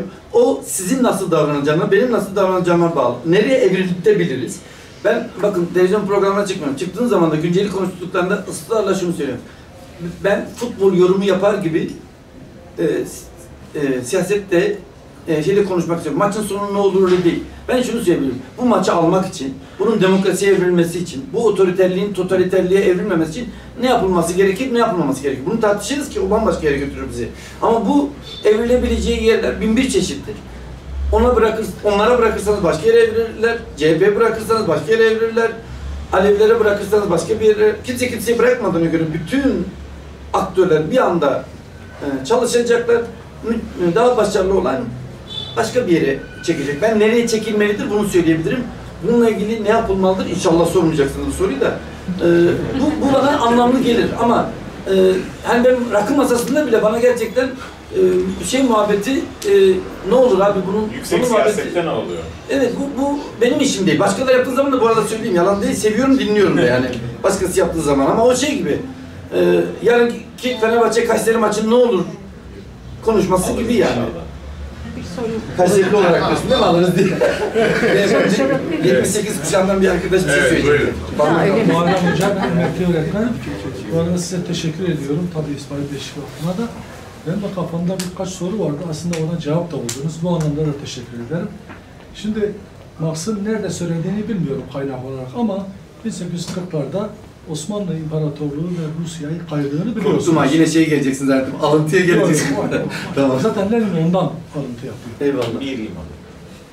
Osmanlı'ya diyor ki, Osmanlı'ya önerisi, demokrasi ve ekonomik bağımsızlığı tercih ederseniz hani Avrupa'daki ülkelerin oyuncağı olmazsınız. Bunlar tam tersini yapıyorlar. Bildiğiniz gibi ne demokrasi ki hala da demokrasi tercih edilmemiş. Bana göre Türkiye'de de siyasal olarak tarihi bir şeyi yaparsak Türkler sağıyla soluyla tüm yelpazesiyle ısrarla demokrasiyi tercih etmiyorlar. Şimdi bunun sebeplerini kendimce araştırmaya çalıştım. Siz bu anlamda bana çok yardımcı oldunuz. Ben karşı devrim lafına, hatta ben Kemalist Cumhuriyeti de 1923'ü de karşı devrim olarak görüyorum. Konumuz olmasa da 17 Ekim devrimini de karşı devrimci olarak görüyorum. Bunun nedenlerini Sonuncu neydi? 17 Ekim devrimi Rus. Onu demeseydiniz yok. O ayrı mesele. O ayrı mesele. Ama şimdi arkadaşın sorduğu soru kime? Peki eğer bir karşı devrim yapılmışsa bu kime karşı yapılıyor? Burada çözdüm. Bir söyleyeyim. Doğru mu değil mi? Aslında olması gereken burjuva demokratik devrimdi. Hem iki ülkede de. İki ülkede de çeşitli nedenlerden dolayı bizim konumuz Türkiye'dir. Türkler özellikle demokrasiyi tercih etmedikleri için ve sizin de nedenlerini aslında sıraladığınız hiçbir şekilde burjuva demokratik devrimine yanaşmıyorlar. Böyle olmayınca ortaya çıkan her türlü gelişme karşı devrim sayılır. Bu anlamda aslında peki bunun sebebi nedir diye düşündüğümde bana göre Türklerin hem İslam olma hem de devlet olma halidir sonucunu çıkartıyor. Yani İslam'ı ayrı bir yerde değerlendirmiyorum. Türk İslam'ı olarak değerlendiriyorum. Çünkü aynı şeyde, aynı topraklarda Kürt İslam'ı da vardı ve Kürt İslam'ı tarihi başka okudu. Pratiği başkaydı. Anladığı şey başka bir şeydi. Hala da öyledir. Bu anlamda Türklerin devlet olma hakkı, aynı zamanda İslamcıların da devlet olma hakkı. Bu ikisi birleşince Türk İslam oluyor. Ve hala bu şey ısrarla devam ediyor. Bu anlamda yani eğer günceli derseniz mesela AK Parti iktidar. Bu anlamda sizin verdiğiniz cevap çok doğru. Olayı sadece AK Parti diktatörlüğü anlamında değerlendirmek son derece sakat bir anlayış olur. Çünkü sözüm onun karşısında muhalif olan kesimler bu tarihsel süreçte çok daha büyük sorumludurlar. Şimdi bana göre şimdi Türkler hem devlet olma hakkını, olayını, toplum olma olayını kaybetmek üzeredirler. Yani olumsuz bakıyorum ben bu sürece. Çünkü hem iktidarıyla, muhalefetiyle ısrarla hala demokrasiyi tercih etmiyorlar. Bundan ne dersiniz? 1923 devrimi de karşı devrim midir? Bir de İslamcı olarak değerlendiriyor. Yani Afganistan ve İran'ın prototipi aslında Türk İslam Devleti diye düşünüyorum. Şimdi önce bu sorunuzdan yola çıkarak yani bir an önce söylediğimizi açalım. Yani karşı devrimi tabii böyle çok genel hatlarıyla kullanıyoruz. Mesela genç Osmanlılar için, yeni Osmanlılar için kullanacak olursak onlar neye karşı olduğunu söyledim size. Tanzimat ve Islahat Fermanı. Ondan önce aslında 2. Mahmud'un başlattığı reform süreci var. Radikal modernleşme. Adamcağızın adı zaten Gavur Padişah. O da Gavur Padişah'a çıkıyor. Burada da öteki figür yani modern hukuk devletini inşa etmeye çalışan Ali Paşa ve Fuat Paşa. Onların gerçekleştirmek istediği şeye ona modern hukuk devleti diyelim. Buna tepki olduğu için o sürecin daha İslamileştirilmesi, İslami unsurlarla bu egalite kısmının yontulması gibi. Ama ikinci kısımda yani şimdi ilk anda çarpıcı geliyor. Ne Cumhuriyet hani devrimlerden herhalde birincisi o akla gelir ama katılıyorum. Ona karşı devrimci diyebiliriz ama onu iyice tırnak içerisine almamız lazım. Çünkü onun doğru tanımı şu. Aslında orada demokratikleşme sürecinden sapma söz konusudur. 1923'te aslında bu topraklarda ki 1908'de başlamıştır. 13'te sekteye uğruyor. İttihat Terakki Darbe. Evet, 13 Babali darbesiyle kendi diktatörlüğünü inşa ediyor. Birinci Dünya Savaşı sonrasında ortaya çıkmış olan o konjonktür, global düzeydeki değişiklik, bölgesel değişiklik ve tabii ki erk aktörlerinin zayıflamasından dolayı Anadolu'da Müslümanları Müslüman olmayanları saymazsak Müslüman çevreler arasında oldukça geniş katılımın olduğu bir deneme var orada. Onun sekteye uğradığı, yani bir karşı devrimden bunu anlıyoruz. Ama yine aynı yere geliyoruz. Yani 2 defa kullandınız bunu. Demokrasiyi tercih etmiyorlar. Ben demokrasi tercih eden tanımıyorum arkadaşlar. Biraz tarih biliyorsunuz. Demokrasi tercih edilmez. Böyle bir şey yok ya. Türkler niye etsin? Hiçbiriniz etmiyorsunuz. Size ettirilir. Yani hak nasıl verilmez alınırsa hiçbir demokratik mücadele birilerinin Ali cenaplığıyla olmamıştır. Almanya'da, İsveç'te, başka yerde olmuşsa orada sınıf mücadelesi, kadın mücadelesi, azınlıklar mücadelesi, işte dedim ya değişik hiyerarşik mücadeleler var. Hiyerarşik eşitsizlikler var. Her düzlemde eşit olmayanların mücadelesi sonucunda bunlar ancak elde edilebilir. Mesela ben tartışmadığım şeylerden biri. Biz demokrasi deyip duruyoruz ama kapitalizm içre demokrasi ne kadar mümkün oluru kendi başına tartışmamız gerekiyor. Çünkü sınıf düzlemi geliyor. Orada odada kocaman bir fil var. Herkesin normal karşıladığı üretim araçlarının özel mülkiyeti var. Bunun üzerinden sömürü var. Bunun doğal, normal karşıladığı koşullarda demokrasi konuşuyoruz. O yüzden şunu unutmamak lazım. O düzlemdeki eşitliği nasıl kaybedenler ya da eşitliğin alt tarafında olanlar değiştirecekse bu tarafta da Türkler, Müslümanlar ya da Türkçüler ve İslamcılar diyelim. Eğer demokrasi istemiyorsa istemeleri beni şaşırtır. Niye üstünler? Ya erkek niye böyle bir şey yapsın? Bu dayatılacak ve mecbur bırakılacak. Bu kadın mücadelesiyle ancak elde edilecek bir şey. Son olarak yani bu örneğiniz güzel bir örnek. Bu aslında değişik yerlerde söylediğim şeydi ama kitapta unuttum. Başka bağlamda konuştuk. Bu dünyada en güncel, entelektüel, akademik şeyleri bir Kürt aktivist yazdığı zaman birdenbire hor görülüyor ediliyor ama mesela devlet kurma işini gerçekten bu had bilmekle ilgili. Yani Kürt'ün haddine mi devleti düşünmek bile. Yani bir de oradan birdenbire herkes anti milliyetçi de kesiliyor. Yani ben bütün devletlerin canı cehenneme, bütün ulus devletlerin eyvallah da abi nasıl oluyor bu iş? Kürt deyince aklıma geliyor bu. Kürdistan deyince aklıma birdenbire ulus devlet düşmanlığı geliyor. Kürt'ün yani tartışılmıyor bile. Tartışılır nihai olarak kimisi savunur savunmaz.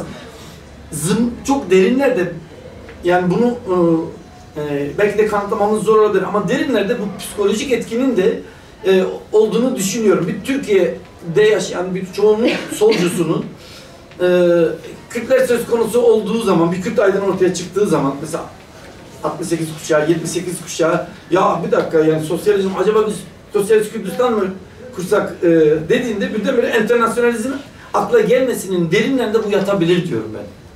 Bunu her Türk kendisine sorsun diyorum. Anlatabiliyor muyum?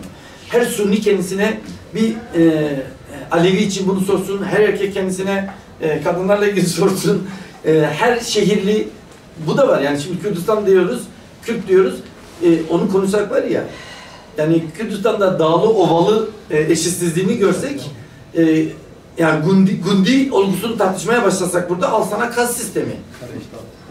Hocam sizi yakalamışken... Ya özür dilerim, başka sözler var. Bir soru soracağım. Ya yok yeter. Yani siz bitirebilirsiniz. Bence Neyse. koyalım. Buyurun. Hanımefendi daha önce. Ha öyle mi? Evet. Peki, buyurun. Hanımefendi daha önce. Teşekkür ederim. Hep demokrasiden bahsediyorsunuz ya, hani içini nasıl doldururuz bunu diye düşünüyorum sizin söylemlerinizde. İlk Antik Yunan'da ortaya çıktığında demokrasi kavramı, kadınların, serflerin, kölelerin eşit olmadığı, dışlandığı ve bütün sistemin yükünü çektiği, sadece saf Yunanlıların, o tarihi okudum ve çok özendim. Dedim keşke böyle bir tarihin içinde yaşasam ama Yunan erkeği olmak gerekiyor. O kadar eşitlikçi ve güzel, entelektüel bir toplumda yaşamak için. Hani köle olmamak gerekiyor, unutmamak lazım. Tabii. Şimdi tabii Türkiye demokrasisini de buna benzetiyor. Yani demokrasi kavramını biraz daha akademik olarak daha başka bir dil bulmak gerekiyor. Çok bileşenli mi olması gerekiyor, adalet duygusu gibi mi olması gerekiyor? Oradan alıyorum. Sizin söylemlerinizde elbette kitabınızı okumadım ve okuyacağım kitabınızı.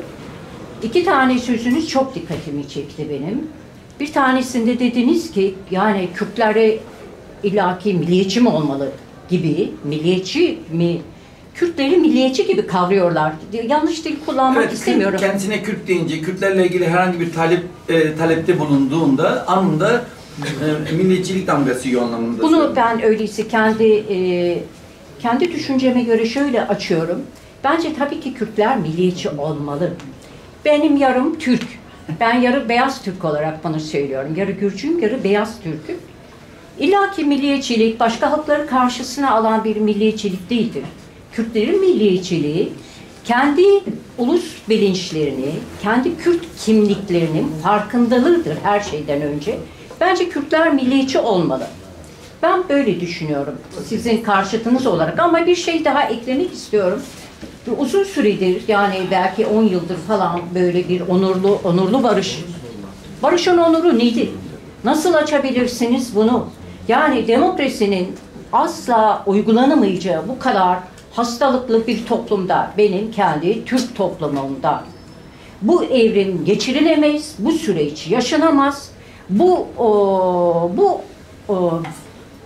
Yani demokratik kavramlar, insanlar öyle bir zehirlenilmiş bir akıl yaşıyor ki yıllar içinde beslenilmiş. Öyleyse Kürtlerin onurlu barışı nasıl olur? Böyle bir halk karşısında ben kendi halkımın çok iyi analizini yapmışım, tanımışım. Kendimi iyi ki de kurtarmışım ve buradayım ben. Eyvallah. Öyleyse bu onurlu barışın içini doldurabilir misiniz siz? Evet, evet, Ben bunu rica ediyorum ayrıca. Teşekkürler. Bir de o milliyetçilik konusunda da biraz içini doldurmanızı rica ediyorum. Şimdi bizim konumuz yani demokrasi kavramı, cumhuriyet kavramı bunlar dediğiniz gibi hem tarihsel süreci hem kavramın açılımları yani neredeyse o kavramı kullananların sayısı kadar farklı tanımları, algıları yapılabilir. Konumuz bu değil.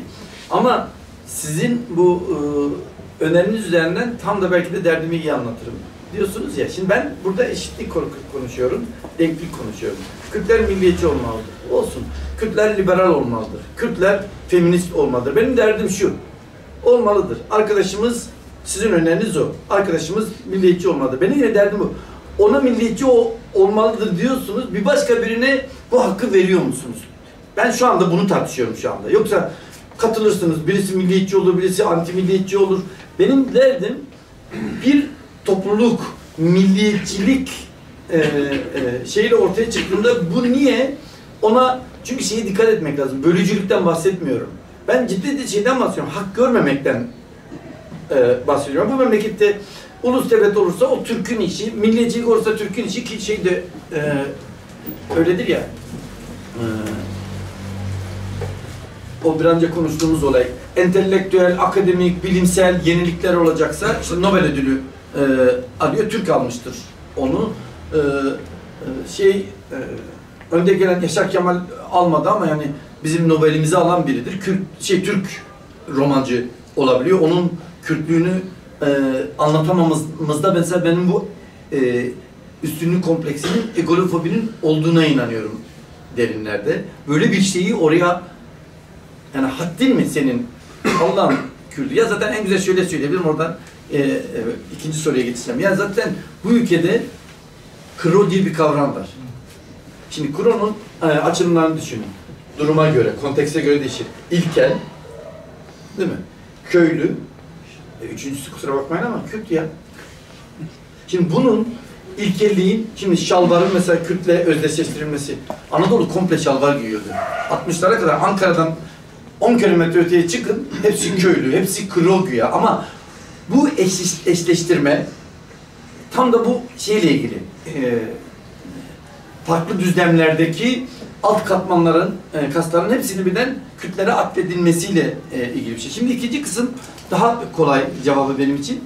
Onurlu barış meselesi. Tam da içini doldurmak şununla ilgili. Onurlu barış diyenler ne diyor? Biz kardeşlik istemiyoruz. Eşitlik istiyoruz diyor. Kardeşlik sahte bir şey. Sizin kendi kardeşlerinizle ilişkiniz bilmiyorum ama benim gözlemlediğim kadar kardeşlik eşitsizliğin, hiyerarşisinin doğal olduğu, kabul edildiği, abinin, ablanın diktatörlüğünden ibaret bir dünyadan bahsediyoruz. Bu kardeşlik, yani küçük kardeş sayıyor seni. Ey Allah'ın Çerkesi, bu ülkede Allah'ın boşnağı kabul ediyorum. İşte geliyor, Osmanlı kardeşliğine geliyor kısacası. Onlar hepsi kardeşti. Osmanlı'daki Müslümanlar ve Müslüman olmayan gruplar. Orada da kas sisteminde güzel bir grup var ya, dokunulmayanlar ve sisteme girmeyenler, kirliler. Osmanlı'da da onlar var tabii. Onlar hiçbir şey bilmiyor. Kızılbaşlar, Ezidiler, onlar... Dürziler. Evet, Dürziler sokulmayanlar. Ama sonuçta sokulanların içinde, hepsinde o kabul var. Hatta seviyorum seni, kardeşim diyor. Ama bu üstünlük şeyi o kadar barındırıyor ki içinde. Ben senin konumuz senin sevgin değil. Benim konum seninle kardeş. Sen saygı istiyorum. Ben senden denklik istiyorum, eşitlik istiyorum demek işi onurlu haysiyet demek lazım aslında. Haysiyet meselesine getirmek, kavga etmemek, savaşmamak, bu da ayrı bir olay. Onu da ayrıca konuşuruz. Her zaman denklik, eşitlik ve hürriyet demek değildir. Bazen tam da bu eşitliklerin çok konsolide olduğu, tam da o hiyerarşilerin güçlü korunduğu için kavga olmaz, savaş olmaz ama canı çıksın öyle barışın. Aklıma bir anekdot geliyor mu? Tamam. Tehlikeli, oraya girmeyeyim. Sırayla vereceğim. Orası sonra. Yok, önce beyefendiye sonra. Arkadan da hiç kalkıyor. Ben soru soran arkadaşlara 3 dakika vermeye dikkat ediyorum. Ben sözümü az tutayım onlara. Tamam. Evet. İsim çok güzel. Demokrasinin işte hasta kökleri. Şunu merak ediyorum. Bu Orta Doğu için geçerli, Türkiye için de geçerli. Okulda, askerde, imarhanede ganimet kültürüyle yetişen bir toplum. Fark bütün mezhepler için geçerli bu. Peki sonra bu toplumdan evrensel boyutta bir demokrasi bekliyoruz. İşte siyasetçiler de bu toplumun içinden seçiliyor ve iktidar oluyorlar. Yani sizce böyle bir toplumda evrensel boyutta bir siyasetçilerden demokrasi beklemek doğru mudur? Mümkün müdür? Bu konuda merak ediyorum. Nasıl olur bu? Hocam birincisi tekrar 3. defa söylüyorum. Ben kimseden demokrasi beklemiyorum. Demokrasi bekleyenleri naif buluyorum. Bir kere sorunuzu aldım. Sorunuza cevap vereceğim. Ama bu dönüp hiç kimse bana demokrasi ver. Ben zaten bana verilen demokrasiyi almam. Ben demokrasiyi söke almam lazım. Ben o söylediğiniz şeyi evrensel şey. Şimdi sorunuzun cevabına geliyorum. Haklısınız. Ganimet üzerine kurulu. Bana sorarsanız suç ortaklığı üzerine kurulu. Böyle bir rejimde niye olsun diyorsunuz ya. Bir, oldurulur. Olmaz, oldurulur. İki, nasıl oldurulur? O da tam da bundan bahsediyorum. Eğer bunu yapacaksak hocam önce bu konuda yüzleştireceğiz. Bu rejimi de ya da bir daha bunun sonrasını tahayyül ederken biz bunun ötesini farklı bir rejim, yani demokrasiyi getireceksek, demokrasinin eksikliklerini gidereceksek odaklanmamız gereken konulardan biri. Kitabın konusu bu olduğu için diğer konulara bakarız ama odaklanan bir olduğu için diyorum ki o ganimet bile, yani çok güzel söylediniz. O ganimet bile var ya, gerçekten bu üstünlük kompleksiyle çok ilgili. Hak görüyor kendisine. Yani öyle bir şey ki bu, yani Amerika'nın beyazlar tarafından işgalinde aynısı yerlilere yapıldı. Tam da o dehümanizasyon. Ya o sizin gasp dediğiniz şeyi, ki bu hırsızlık değil mi? Kriminal. Öyle görmüyor ki, hak görüyor. Şimdi o hak görmek nasıl olur? Yani hayvanla kurduğunuz ilişki de olur değil mi? Onun eti de sizin, yünü de sizin, bilmem nesi de sizin. Çünkü öyle bir hak görüyorsunuz. Benzer bir şey ancak üstünlük kompleksiyle onun malı sizin olur. Yeri gelir namusu sizin olur. İşte o senin sorduğun soru, o dehümanizasyon, insanlıktan çıkarma seviyesine gelirse her zaman böyle değildir. Gelirse o zaman canı da sizin oluyor. O zaman ava çıkar gibi gerçekten yani bunları da parantez hep şey olarak kullanıyorum, sorgulamak için de yani. Birçok hayvanlarla ilgili yeni paradigma tartışanlar bunları aynı şekilde hayvanlar için söylüyor. Avcılık spor diyenlere karşı söylüyorlar bunu mesela haklı olarak. Mesele bunun herhangi bir şekilde özetleyecek olursam bu gasp ve diğer suçlar üzerine kurulu olan şey kendiliğinden değişmez. Gaspçılar kendiliğinden yapmaz. Bu dayatılır. Dayatıldığı zaman da ancak bu yüzleşmeyle bu üstünlük kompleksinden vazgeçirmeyle, çünkü gönüllü de yapabilirsiniz, ikna edebilirsiniz. Çünkü iyi niyetli insanlar. Ben ne Namık Kemal ne işte Alevi'ye karşı üstünlük kompleksiyle davranan ilerici, devrimci, Sunni, ne Kürt, ne Türk insanların özünde yok ki. Bunun aşılabileceğine inanıyorum. İyi niyetle aşmak istiyorsak ben diyorum ki ya arkadaşım buradan başlayalım. Önce bununla başlayalım lütfen.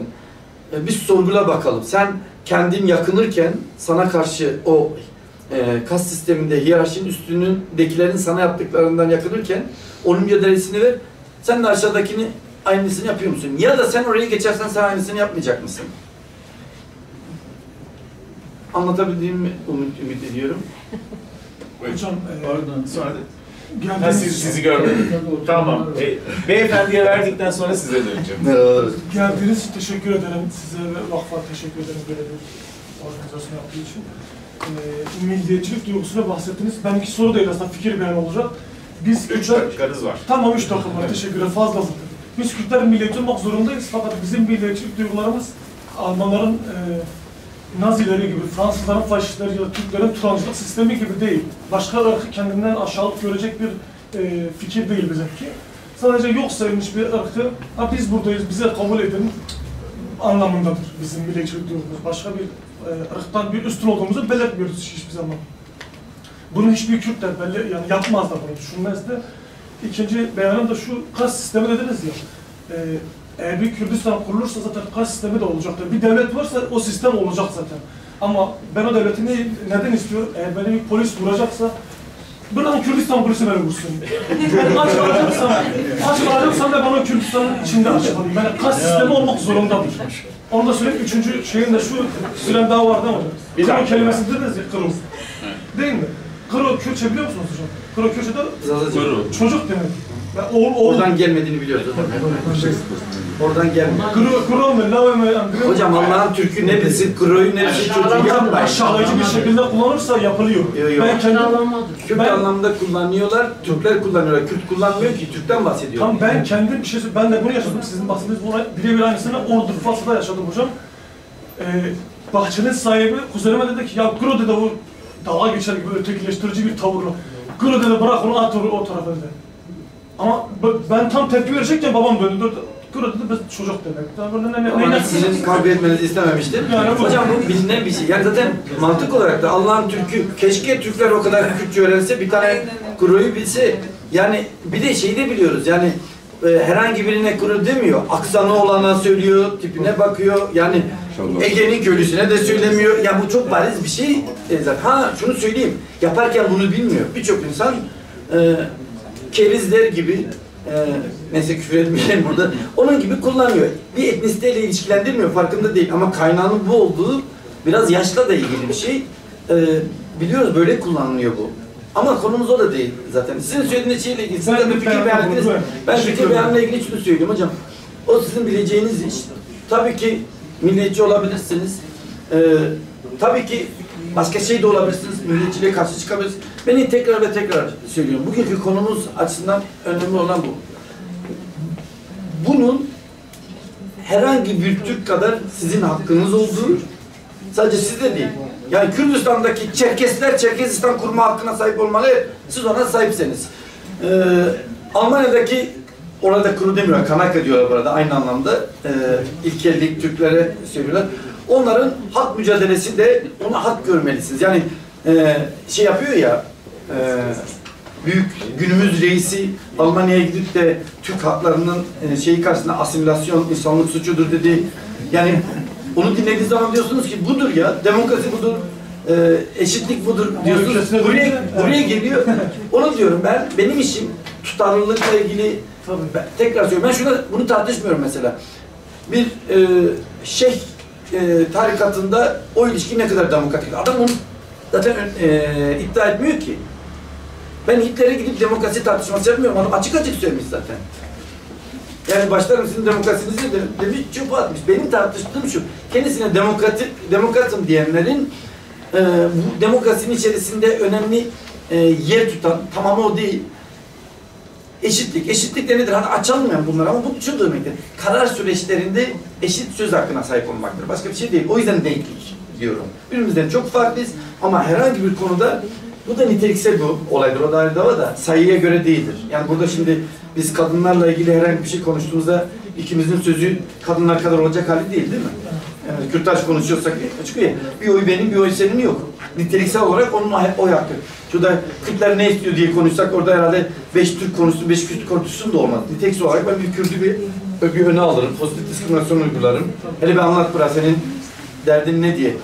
Bunlar denklik, bunları karşıladığı için söylüyorum. O yüzden diyorum ki bizim derdimiz sizin neyinci olduğunuz, ne talep ettiğiniz diyorum ki kendisine hak gördüğünüz size hak görmeli ama aynısını siz de kendi şey yapacaksınız. Hani diyorsanız ki ben Kürdistan kuracağım, burada kas sistemi olacak, bir numaralı muhalif karşınızda duruyor. Ben geleceğim o Kürdistan'da o kas sistemiyle ilgili sunum yapacağım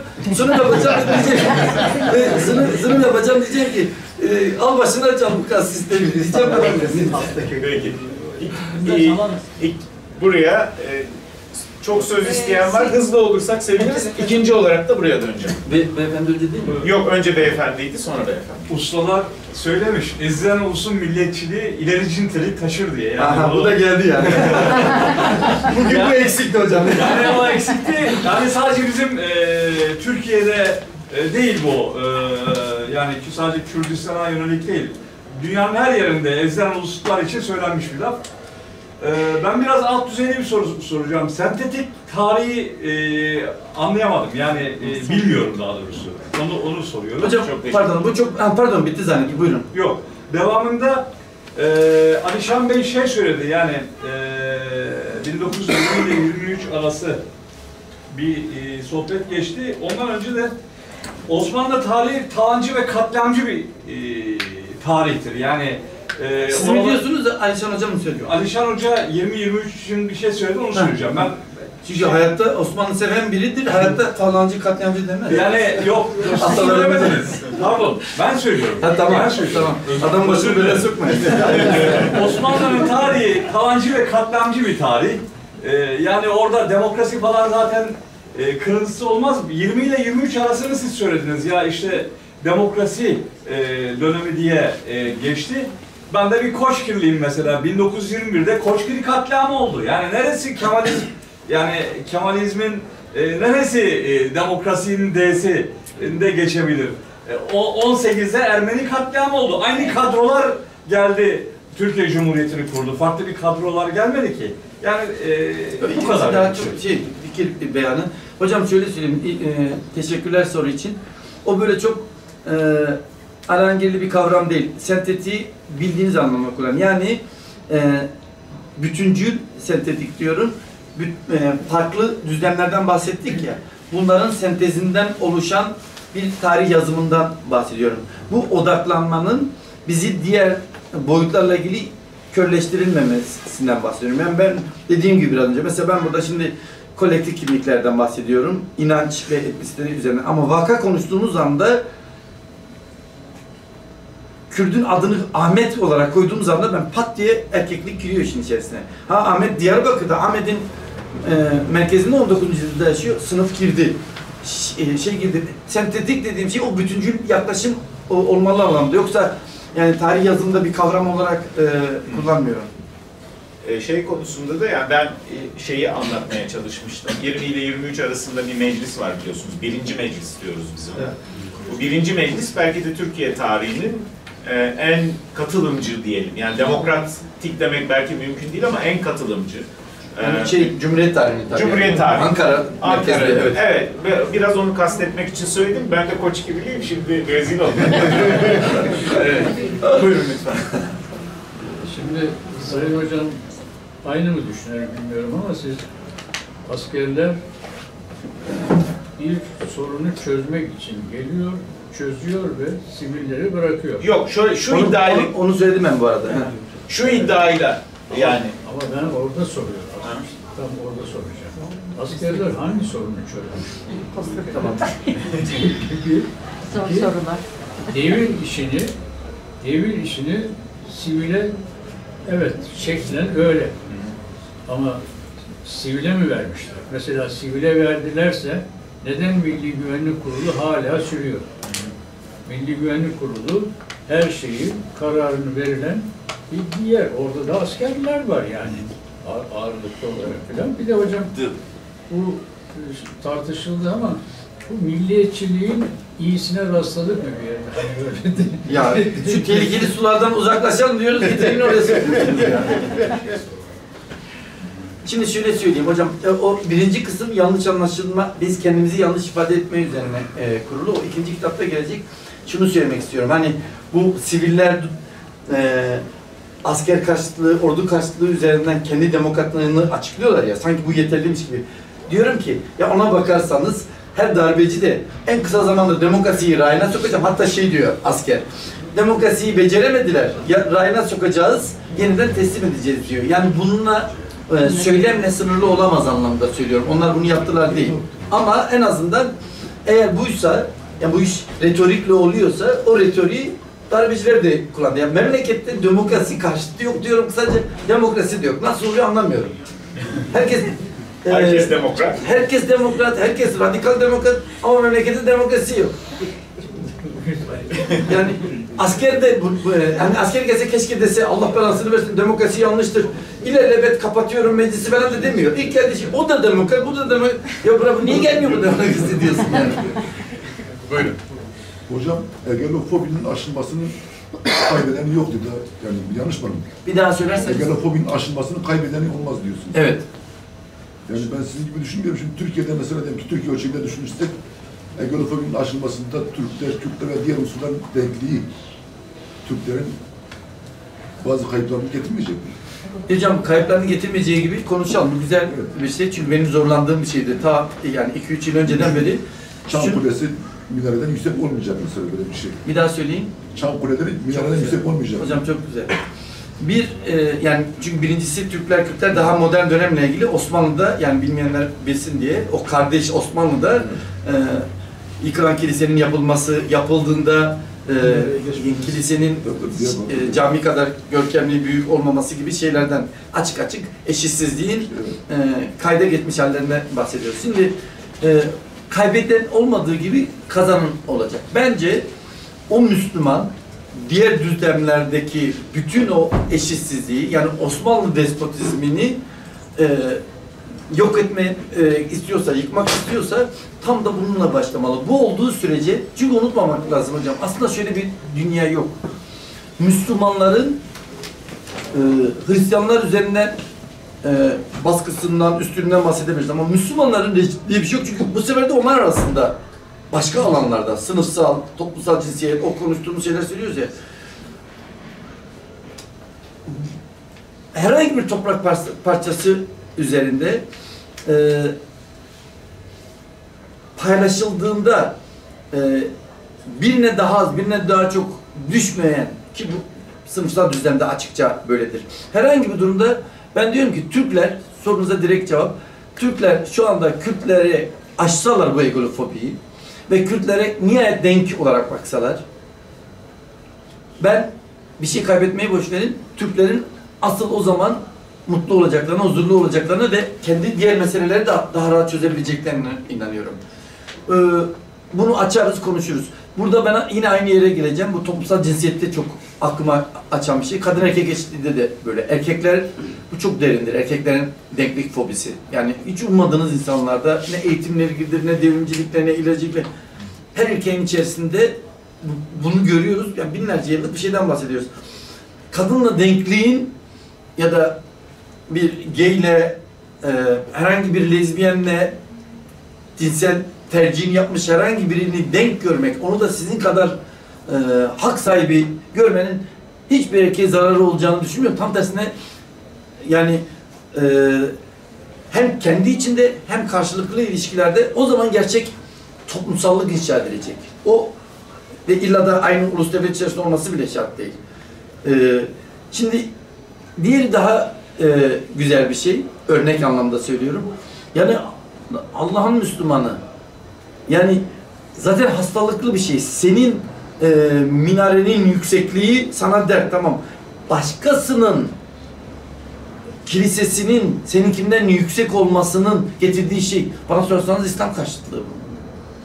Yani İslam'ı birazcık biliyorsanız bunlarla ilgilenmezsiniz zaten. Ama onu da bir tarafa bırakalım. İslam hiçbirimiz bilmiyoruz ve diyelim ki İslam bunu öngörüyor.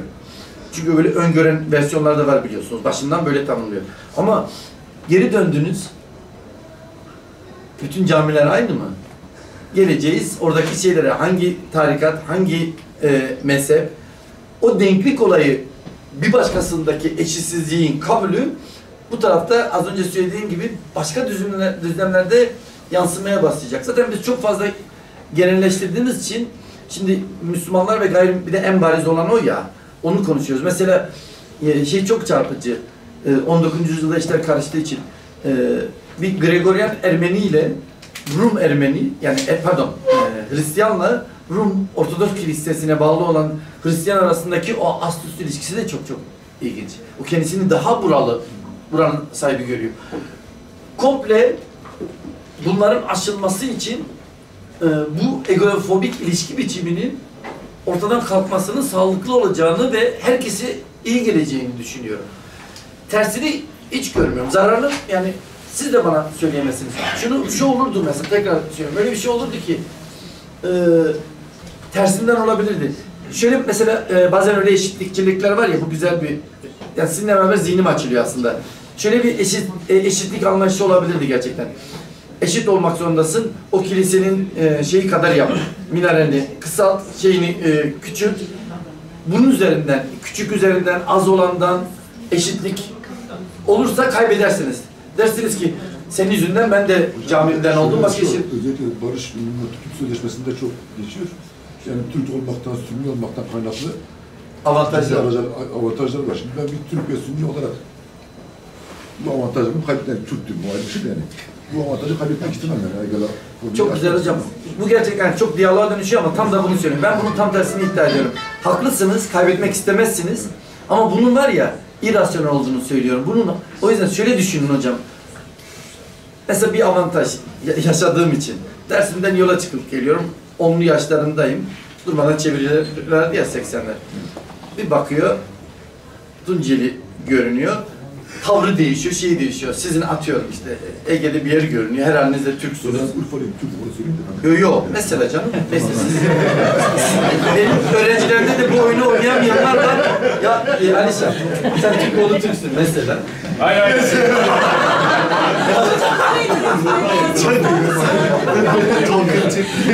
Ya o Ama benimki oyun değil. şaka bir tarafa. Yani şöyle şey oluyor hocam. Mesela ben bunu sorguluyorum. Mesela gerçekten bu oluyor. Oradaki o tavır, sizi 2 saat orada bekletiyorlar. Hatta şey diye düşünüyorsunuz. Lan bu otobüste bu Kürtoğlu olmasaydı biz rahat rahat basıp giderdik. 3 saat bekletiyorlar. Herhangi bir çevirmede bir sürü aklıma bu örneği yaşadığım için söylüyorum çok sık. Şimdi şöyle düşünebilirsiniz bir Türk olarak. Ulan bu üstünlüğümü kaybetmeyeyim diye düşündüğünüz zaman yani abi o onu artık yaşamasın. O senin eşitlendiği zaman üstünlüğün kayboluyor ama bir şey kaybetmiyorsun, tam da hep beraber geçecektiniz. Bakacaktı, başka şeylere bakacaktı. Değil mi? Neyi arıyorsa artık. Bu üstünlük, yani sonuna kadar katılıyorum kısaca. Gerçekten bu var. Üstünlüğe sahip olanlar zaten irrasyonel diyorum. O üstünlüğü kaybetmek istemiyorlar. Evet. Niye kaybetsin ki diyoruz. Ona diyorum ki kaybettirmeliyiz. Mücadelesini vermeliyiz. Bunun bir yolu aşağıdakini kaybettirmek için mücadelesi, ikincisi de zihinsel dönüşüm. O zihinsel dönüşümü, çünkü kötücül değil ki siz demeyeyim. Alişan hani Türk olduğu için ya da Kürt olduğu için atıyorum oradaki Kürdistan'daki diğer azınlıklara kötülüğünden yapmıyor. Çocukluğundan beri milli diye biliyor. Oranın Hristiyanına karşı üstünlük kompleksiyle yetişmiş yüzyıllardır. Anlatılırsa o da önemli. O zihinsel dönüşümü, yani Kürdistan bunu yaşadı Allah'ını severseniz. Yaşanıyor yani. Bütün her tarafta bu zihinsel dönüşümde yaşanır, şeyi yanlış anlamayın. Bunu da yapmak lazım ve aşağının mücadelesi de lazım. Aşağının mücadelesi daha, arkadaşların sorusu onunla ilgili. yapısal sorunlarla ilgili, kurumla ilgili, rejimle ilgili ama zihinsel olan çoğunluğun mensupları da, diğer herkesin mensupları da bu zihinsel dönüşümü yaşayabilir. Arkadaşımızın dediği gibi, hanımefendinin dediği gibi, yani tamam Türksünüz, Gürcüsünüz, buna ihtiyacınız olmadığını görüp bir Kürtle ya da erkek olarak bir kadınla o eşitlikçi ilişkiyi mümkün olduğunca inşa etmeye çalışabilirsiniz. Bunu da söylediğiniz iyi oldu. Şundan dolayı şöyle bir eleştiri de gelmişti. O kitabın ön sözünde var. Şey gibi düşünülebiliyor. Sanki böyle bir ontolojik bir şey, özcü bir şey. Her Türk erkeğin içerisinde bu var. Her Türk'ün içerisinde bu var. Şöyle bir eleştiri geldi. Batılılar şey diyorlar ya. Bu Doğullardan, Müslümanlardan şey olmaz. Bunların içinde var. İnancında var. Bu medenileşmek, modernleşememek. Öyle bir tınısı olabilir benim söylediklerimin. Bu elbette olmadığı için ben hani tespitte bulunuyorum. Bu egolofobi var diyorum ama aşılabilir de diyorum. Şimdi bir soru var çünkü bitirmemiz gerektiği söylendi. Son bir soru, ondan sonra kapatacağız. Aslında aynı bu konuyla ilgili çok kısa bir şey söylemek istiyorum. Tekrar düşünmeden sabrınızı istirham ediyorum. Şimdi siz egolofobiyi işçi patron ilişkisinde rasyonel buldunuz. Fakat diğer... Fobi olmadığını söyledim. Çünkü gerçek bir sebebi var. Korku diyorum ona. Yani onun patronun içi korkusu diyorum. Yani işte bunun ona fobi diyemeyiz. Olduğunu, ama diğerinin ise irrasyonel olduğunu söylediniz. Bu aşılırsa aslında beraber kazanılacağını söylediniz. Bence burada da bir kendince tutarlı bir fobi var. Sonuç itibariyle bu ilişkiyi koruyan ve bu fobiyi bir araca dönüştüren bir Türk hakim sınıfları var ve bundan neden vazgeçsin diyorum. Türkiye'de gelişen bütün o demokrasi mücadelenin sekteye uğratılması, darbeyle sekteye uğratılmasının nedenlerinden biri de Türk hakim sınıflarının kendi sömürgesi kaybetme fobisi oldu apaçık. Yani bu işin de bir ekonomi politiği var. Yani bu aynı zamanda Türk toplumunun da kontrol altında tutmaya yarayan bir araç. Ve bunun yolu aslında hani Türk toplumunun normalleşmesinin, demokratikleşmesinin yolu da o fobiden kurtulması tamamen. Yani Kürdistan'ın ayrılması, Kürdistan'ın Türklerin gündeminden çıkması. Bu ancak bu şekilde Türk toplumu kendi egemenleriyle karşı karşıya gelir. Öbür türlü şey gibi oluyor yani egemenin işte belki bu sizin tavrınız değil ama güncel siyasette bunu görüyoruz. İşte egemenin niyetini, vicdanına seslenen aslında konuşursak, müzakere edersek birlikte kazanırız. İşte Büyük Türkiye anlatısı var şeyde. Bunun sonuçsuz olduğunu defalarca deneyimledik. Son olarak çok pardon, milliyetçilik üzerine bir şeyler söylendi. Ben de söylemek istiyorum. Yani Kürdistan'ın kurtuluşunu, bağımsızlığı istemek için bence milliyetçi olmaya gerek yok. Milliyetçilikte herhangi bir ideoloji, farklı görüşlerden Kürtler var. Yani bunu dikkat etmeye gerek yok. Teşekkürler. Okey. Hocam aslında bir konuşmanın içerisinde 4 ayrı şeyden bahsettiniz. İlk üçünü, iki dakikaya ihtiyacım var. Birincisinin cevabını zaten tartıştık. Beyefendi de bunu sorunsallaştırmıştı. Aslında değil mi diye. Yani makul olamaz mı, rasyonel olamaz mı diye. İkincisi, zemini kaydırdınız, sınıfa geçtiniz. Hakim sınıflar dediğiniz anda da işin rengi değişiyor. Onun cevabının içerisinde de vardı. Evet, o kas sisteminin üstündekilerin elitleri, sınıfları kendi gruplarında da, kaslarında da, diğer kaslarındaki sınıflara karşı baskı ilişkisini, sömürü ilişkisini kullanmak için yapıyorlar. Buna da evet. Ama üçüncü söylediğiniz şey tamamen bambaşka yere kayıyor. Burada herhangi bir şekilde benim söylediğim şey Kürdistan'ın olması, Türklerin buna ikna olması, onların da kazanacağı meselesi. Ben de bunu söylüyorum. Yani şöyle kazanacak. Bunun bir kere tekrar ve tekrar. Benim konum ne Kürdistan, ne Kürt milliyetçiliği. Bunun hak olmaması. Benim sorunum bu. İşin ben Kürtlerden de bahsetmiyorum. Ben çoğunluktan bahsediyorum. Kürdistan konuşsaydık konuşuruz. Yani öbür gün ben Kürdistan'da size Hristiyanların yeriyle ilgili konuşayım. 19. yüzyılda, 20. yüzyılda konuşayım. Kürdistan'da Hristiyanların o kas sisteminin nasıl altında olduğu Alevileri konuşalım. Kürdistan'da Alevileri konuşalım. Mesela konumuz o olursa. Şimdi o anlamda dördüncü söylediğiniz şey tamamen bambaşka bir konu. Milliyetçilik meselesi diyorsunuz ya.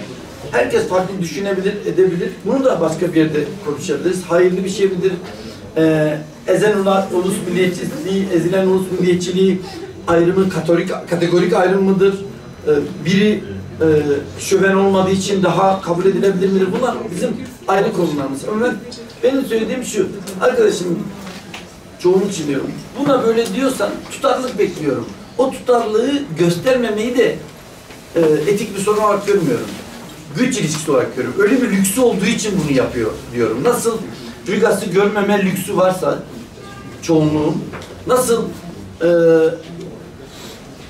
Kemalist Türkiye'nin Cumhuriyet kadınlarının kadın mücadelesi verirken başörtülü kadınların üniversitelere gidememesini, haksızlığını görmeme lüksü vardıysa, şimdi birdenbire normalleşti, o bir lüks. Bunu görmek lazım. Onlar kardeşleri de, anneleri başörtülü takıyorlar, çok seviyorlardı, ediyorlardı. Onlara sorarsanız hiçbir şey değil. Ben diyorum ki, bu arada onlardan bahsediyorum, kendimizden de bahsedelim. Her birimizin aslında bu tür şeylerinin içinde bulunduğumuz şeylerden dolayı farkında olalım, olmayalım, görmediklerimiz de aslında seçilmiş görmemezlikler olabilir. En azından böyle şeyler. Orada kocaman bir mesele var. 11 senin üniversiteye gidiyor. 10 yıl sonra siz jeton düşüyor, birdenbire ulan bunlar nasıl gidemiyordu ve bir de onu da feminizm üzerinden konuşuyoruz. Erkekler yapıyor, kadınların aslında fenomen. Ya da orada Kürtleri, Kürdistan'ı görmemek. Koçgiri'nin mesela, abi hiç duymadım ya, tarihçi ya. Ben hiç duymadım, vay be falan oluyor. Ben doktoramı yaptım bu dönemle ilgili, Ermeni soykırımla ilgili ihmal ettim. Bu benim lüksümdü çünkü Ermeni değilim, çünkü Hristiyan değilim. Anlatabiliyor muyum? Bunu kabul etmek lazım. Yüzleşmek de böyle olur zaten. Dur bunlar masum değil. Bilmemek, unutmamak, unutmak o sandığımız kadar toplumsal bir mesele o. Ben niye bu son söylediklerini size odaklanarak söyledim bilmiyorum. Peki. Bir kişiye ihtiyacım vardı. Kusura bakmayın. Peki, çok teşekkür ederiz. Bülent Hoca'ya